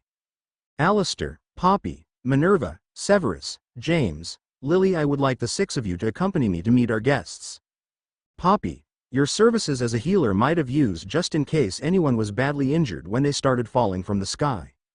Of course I'm coming along, Albus, as if I'm going to miss out on this, Alistair Moody said with a grunt as he glowered at his longtime friend for a moment, as his magical false eye whizzed and whirred in its socket as he scanned the area in the direction of the fox. You'll need all the help you can get on this. All right, Albus. I'm more than eager to go see Ms. Potter as well. I hope she is doing well after all these years, Minerva said, nodding her head in agreement to what the headmaster had just said, as worry filled her over the thought about what had happened to her missing surrogate granddaughter might have been through over the last 14 years, and what these people could have done to her in that time, as her hand tightened on her wand as she pulled it out. If those people have harmed her anyway, I swear I'll make them suffer for it personally. All right, Albus, but we might have to wait a bit. I need to head back to the hospital wing to get any needed supplies I might require, Poppy said, as a frown appeared on her features at what Albus had just said, before she turned on her heel and started making her way back up the path towards the school to get the things she needed after getting the headmaster's approval. Oh James, if our Rosalie is with those people we'll be able to get our daughter back, Lily said to her husband. Why the hell do I have to go as well? I refuse. I'm not setting foot near that thing even for a second, whether the brat is with them or not, Severus demanded angrily, as he glared rebelliously at Albus for a moment as his eyes narrowed suspiciously at the older man. I am more than sure that you can handle the situation without my assistance, headmaster, with simply just Minerva and Poppy at your side. I have more important things to do. Severus the First truly must have to insist that you accompany us. Your refusal to come is neither welcome or needed because you will come along nonetheless, Albus said cheerfully in a grandfatherly tone in his voice, though the hidden sternness in his madly twinkling eyes could be seen by Severus as he stared at the younger man for a moment as he gave Severus his best disappointed look that caused Severus to flinch a bit. We may need your expertise in this situation, if we are to retrieve Ms. Potter safely. As soon as Poppy returns with the required supplies, the 7 of us shall meet our guests. For a few minutes, Severus glared mutinously at Albus for a bit, his face looking so pinched as he had just sucked on a really sour lemon drop candy before he reluctantly agreed to go along with the others to pay a visit to their unknown guests. Back with the Namikaze family, are you certain that we are back at Hogwarts, Salazar? Godric asked his old friend as his wife Tsunade checked on the children, seeing any of them harmed. Salazar just glared at his old friend and said in a dry tone, Yes, bloody Gryffindor. I can tell when we were at Hogwarts school there we build. Godric just pouted at his friend's answer as he looked around to see that they were at Hogwarts, which happened to be in Scotland, nowhere near the Elemental or their home of Konahagakir no Sato. But everyone's attention went back to the giant 9-tailed fox as the silver and gold and flames wrap around its entire body and seemed to be shrinking back to the form of one unconscious Izanami Namikaze. Minato seeing his wife unconscious, he ran to her. So did Naruto and Naruko as they were worried about their mother. Izanami? Izanami? Can you hear me? Come on honey, please wake up. Minato's anxious voice called repeatedly, breaking through the fog that was filling Izanami's mind. She slowly started to feel aware of her surroundings, as she felt herself being roughly shaken as the voices of Minato and the rest of her family finally reached her ears. Minato? Izanami exclaimed tiredly, as Minato slowly helped Izanami up, Blinking her eyes for a moment, she noticed that everyone in her family seems to be fine, a little shaken but fine, as she let out a relieved sigh as both Naruto and Naruko ran into her, since they couldn't reach her waist. While Doria Potter walked up to her granddaughter and handed her youngest great-grandchild back to his mother. Seeing that Menma was all right, Izanami sighed in relief as she rocked her youngest son in her arms. As Izanami slowly began to sing a small song that always seems to put Menma, Naruto or Naruko to sleep if they had nightmares. It's some kind of magic when we make it through the night. It's some kind of magic when we face what's wrong or right. And head to the future when nothing's quite so clear. But I won't even falter, when it's you I'm with, my dear. 'Cause all I wanna do is stay in Konohagakure no Sato with you. And all I wanna see is you right here next to me. Minato smiled in seeing his wife sing to their children and seemed to calm them all down from the ordeal of nearly falling to death. But the sweet moment was ruined when everyone formed a defensive line around the children and the very tired and weakened Izanami. They heard the sound of several footsteps getting closer that caught the attention of the Namikaze family, as everyone, but the kids, quickly pulled out whatever weapons they had, or their wands, staff or scepter in Morgana's case. At the group of unknown people only, to see a strangely dressed group of 5 unfamiliar people who also had their wands out. One of the figures was an old man with a long beard dressed in ugly purple, green and orange-colored robes who seemed to be the leader of the group, and next to him was a hook-nosed man with long greasy-looking black hair, and another man walking around with a cane and had a freaky-looking false eye, while there was a stern-looking middle-aged woman with graying hair and a second woman who was dressed like a doctor or a nurse carrying a medical bag in her hands. The other was a tall, thin man with hazel eyes and untidy black hair that stuck up at the back. And lastly was a beautiful woman. She had thick, dark red hair that fell to her shoulders and bright green almond-shaped eyes. Apparently, her bright green eyes were extremely distinctive. Izanami only glared at the last 2 people as she held her youngest son closer to her chest and shielding her 2 oldest behind her so they wouldn't be seen by them. "All right, whoever you are. Why have you kidnapped us from our home?" Minato demanded from in front of the family as he shields Izanami and the kids. "You better have a good reason for kidnapping a Hokage and his family from their shinobi village, and if not, your actions will get you killed for this." Minato demanded as he wasn't going to let anyone get close to his family. "Hello everyone.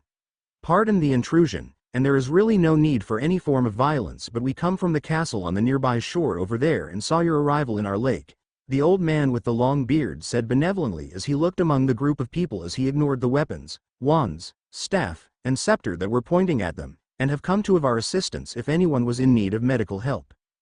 We don't need your help. We already have our own doctors in our family who can take care of our medical needs," Kakashi said as a slight sneer appeared on his mask face as he looked at the 7 intruders for a moment. "But you still haven't answered our Hokage's question, old man. Who are you people exactly?" "I am Headmaster Albus Dumbledore, of Hogwarts School of Witchcraft and Wizardry," Albus said, still smiling as much as ever as his eyes twinkled behind his glasses as he starts introducing his companions to the group of people, and starts pointing to each one as he said their names. "And these are my companions: Alistair Moody, Minerva McGonagall, Severus Snape, Poppy Pomfrey, who is our school's resident healer, James Evans, and Lily Evans." "Fine. So other than offering us medical aid, is there something else you wanted? We're not going to cause trouble for you or your school, if that's what you are worried about," Minato said as he eyed Albus with a critical look in his eyes for a moment, as he held his own special kunai in hand towards the group of magicals. "We don't even have any idea how we came to be here, to begin with. Otherwise, you can leave and go back to where you came from. Actually, maybe you can help me with something before we leave you for the night. You see their daughter," to my 2 companions as he pointed towards James and Lily that been missing for the last 14 years, Albus said calmly, as his eyes continued to twinkle merrily for a moment as he looked at Minato, though at the same time he looked angrily at the group as his eyes started searching the crowd once more. "We have a reason to believe she might be with you. She should be around 14 by now, with messy black hair, green eyes, and answers to the name Rosalie Lillian Potter." Minato only glared at the 2 individuals with so much hatred, finally knowing whose Izanami's parents are. The same ones that abandoned his beloved wife when she was only a child. "Well, you can see the only children we have with us are under the age of 12, Mr. Dumbledore. Everyone else here is well into their 20s or late teens, And especially none of them are named Rosalie Lillian Potter or match the description you just gave, Minato said as his eyes narrowed a bit in confusion at what he had just said, as his description matched only one person in their family.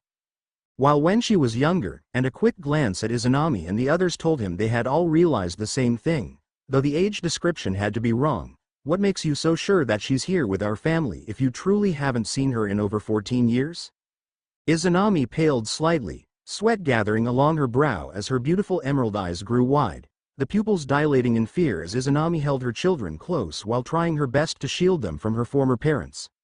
Minato, seeing this, knew that these people shouldn't be trusted near his children, let alone know that his wife was the missing girl they're looking for. Izanami, Minato softly called, as he took a step closer to his wife and wrapped his arm around her waist and pulling her and kids to his side. Izanami swallowed thickly, as she nodded and looked at her husband. Minato, seeing the fear in Izanami's eyes, was something Minato never wanted to see again. Izanami's breath hitched as she dropped her head down, holding Menma, Naruto, and Naruko close to her as though protecting them from unseen danger.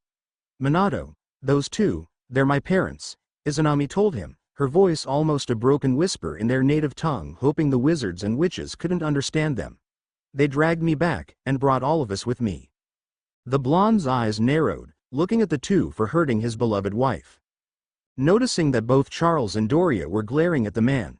No doubt was their former son and daughter-in-law. Minato even noticed that everyone, besides the children, were leaking out killer intent and aiming it towards the two or at the group for bringing them here. Suddenly Minato's happy-go-lucky grin reclaimed its rightful place upon his lips. Someone just tried to take Izanami from us, he explained to them, short and bittersweet. What? All the kids exclaimed, almost shouting, as they all ran to their favorite aunt and hugged her, scared if they let go that they'll lose her. Ma, do we know who it is, sensei? Kakashi asked, as he and the others still had their weapons out. Before Minato could answer them, they all heard, Mom? Dad? Everyone turned and looked at James Evans, formerly Potter. Looking at Charles and Doria in shock, and he wasn't the only one looking. Seeing that the late Lord and Lady Potter in front of them, which everyone believed, that they died during the first rise of Voldemort, it turns out they were wrong. Charles and Doria Potter were among the living the entire time, which could explain why James and Lily were disowned from the Potters. Chai's former son with disdain and disappointment, this wasn't his son anymore. This disgusting piece of a wizard was filled with so much false pride, selfishness, and greed wasn't his son. Charles knew that he raised his son to believe that family always come first no matter what, and he shouldn't listen to those false honey words and promises of an old senile man. As for Doria, she just looked at her son with complete disgust. Doria was wondering why did they ever agree for James to marry that filthy little mudblood of his. Say what you must, Doria was a black from birth and tradition will always stick on her views of people of lesser breeding. But that only extends to Lily, since the charming, cunning, and smart witch she met while she was still alive was long gone. There was nothing left but greedy, selfish, and attention-seeking whore. To say the least, Doria was embarrassed by her only son's actions that led him to be disowned from the family. But she would not change it for the world, since she managed to see her beloved granddaughter grow to be the woman she is now, and the fact that Izanami had given her a set of beautiful great-grandchildren for her to spoil. Charles just sighed and looked at his son and said with a deadpan voice, "Yes, James, it's your mother and I. To believe that in our absence you made a complete fool of yourself. I am quite disappointed in you. You abandoned my granddaughter, your daughter, to a fate worse than hell. I know what those two muggles that Lily calls family are like. I do not doubt that the whale of a man who calls himself normal will do everything to break my granddaughter if he had the chance. I thought you were better than this. I taught you that family was important. I'm guessing my lesson didn't stick since you abandoned your magic daughter to magic-hating muggles on the whims of your mudblood wife, and the words of a senile old man." Every one of the wizards and witches were watching, were gaping in shock. Never in their entire life they will hear Charles Potter calls a muggle born a mudblood, though then again he is a pureblood wizard who followed traditions but was more open-minded to the newer blood that came into the world. But seeing the actions of his son who married said new blood turn to the worse, there was no doubt that Lord and Lady Potter sees muggle-borns like the rest of the purebloods. What was more shocking is that Charles Potter, who everyone believed was a follower of the light and Dumbledore supporter, called Dumbledore a senile old man. Their thoughts on Charles Potter was wrong. But they were pulled out of their shock-induced dazed as Lord Potter continued speaking. And let's not forget about the spoiled brat you call a son. I'm so glad that you were cut off from the Potter fortune and disowned. No doubt you will spend all the family money on that brat you call a son. Charles explained with a sneer on his face and with disgust in his voice. With every word, it was like a stab to the heart for James Evans. Seeing the disgusted looks on his parents' faces aiming towards him nearly broke him. Being the only child, he was shown love and affection by his parents. But seeing them looking at him with disgust, it was too much. James wondered if this was what Sirius felt. Lily, on the other hand, was outright terrified seeing the disgusted looks aimed towards her by her in-laws. When a thought hit her, if both of her in-laws were alive, does that mean that they know where her missing daughter disappeared to? Was she among this group? Having the same train of thought, Dumbledore started to look around only to see a green-eyed woman dressed in what looks like a black kimono. What shocked Dumbledore the most is seeing this woman glaring at him along with his group while trying her best to shield her children from view. Which was a bit hard when she was being hugged by the other children in their group. While the man standing next to her no doubt is her husband. That's when it hit him. Is that truly you, Rosalie? Dumbledore spoke first, almost silently. This caused the group of witches and wizards to look at Izanami in shock. As for Izanami, she glared at the old wizard, while the children hugged their mom, Aunt Tighter, scared that these people will take her away. Izanami's glare darkens when her former father carefully walks towards her only to be stopped by Minato. Rosalie? How? Why do you look so much older? You're only supposed to be 14. This confused Izanami. 14? She repeated, looking up at her husband. I think time flows different back home than here, Izanami said in their native tongue. Nodding his head in understanding, since Minato was informed about magic and where his beloved wife came from before she became a kunoichi for the leaf. Being summoned or magically summoned to a different world was not a big shocker, since they can manipulate time and space and go to the summoning world. Coming to the world of magic is nothing big for Minato. Out of the corner of her eye, Izanami noticed that Lily was starting to tear up and get emotional. As she could tell that Lily wanted to run and embrace her lost daughter in a hug. This seemed to disgust Izanami. Don't even think about trying to hug me. You aren't my mother. Lily, you never were. And your so-called husband was never my father either, so don't even think about this being a happy reunion. Izanami snapped when Lily almost rushed to her. She nearly fell over, stopping so suddenly in shock. Oh, don't look so shocked, Lily. James the First never loved you as my parents. After all, I remember the two of you having a conversation with the headmaster. One Albus Dumbledore on abandoning me to the Dursleys. Who abused me to no end just because I have magic and I was your daughter. So, you guys could focus on training my younger twin brother. But luckily for me, my magic sent me away before that whale of a man could do anything to me, and I was sent to a village that accepted me for who I was. I found happiness there and love of my life, who happens to be my husband, Minato Namikaze Yandaime Hokage. Minato grinned at his wife's answer. Wait. Husband? Lily exclaimed, her eyes wide in disbelief. Your husband? Since when?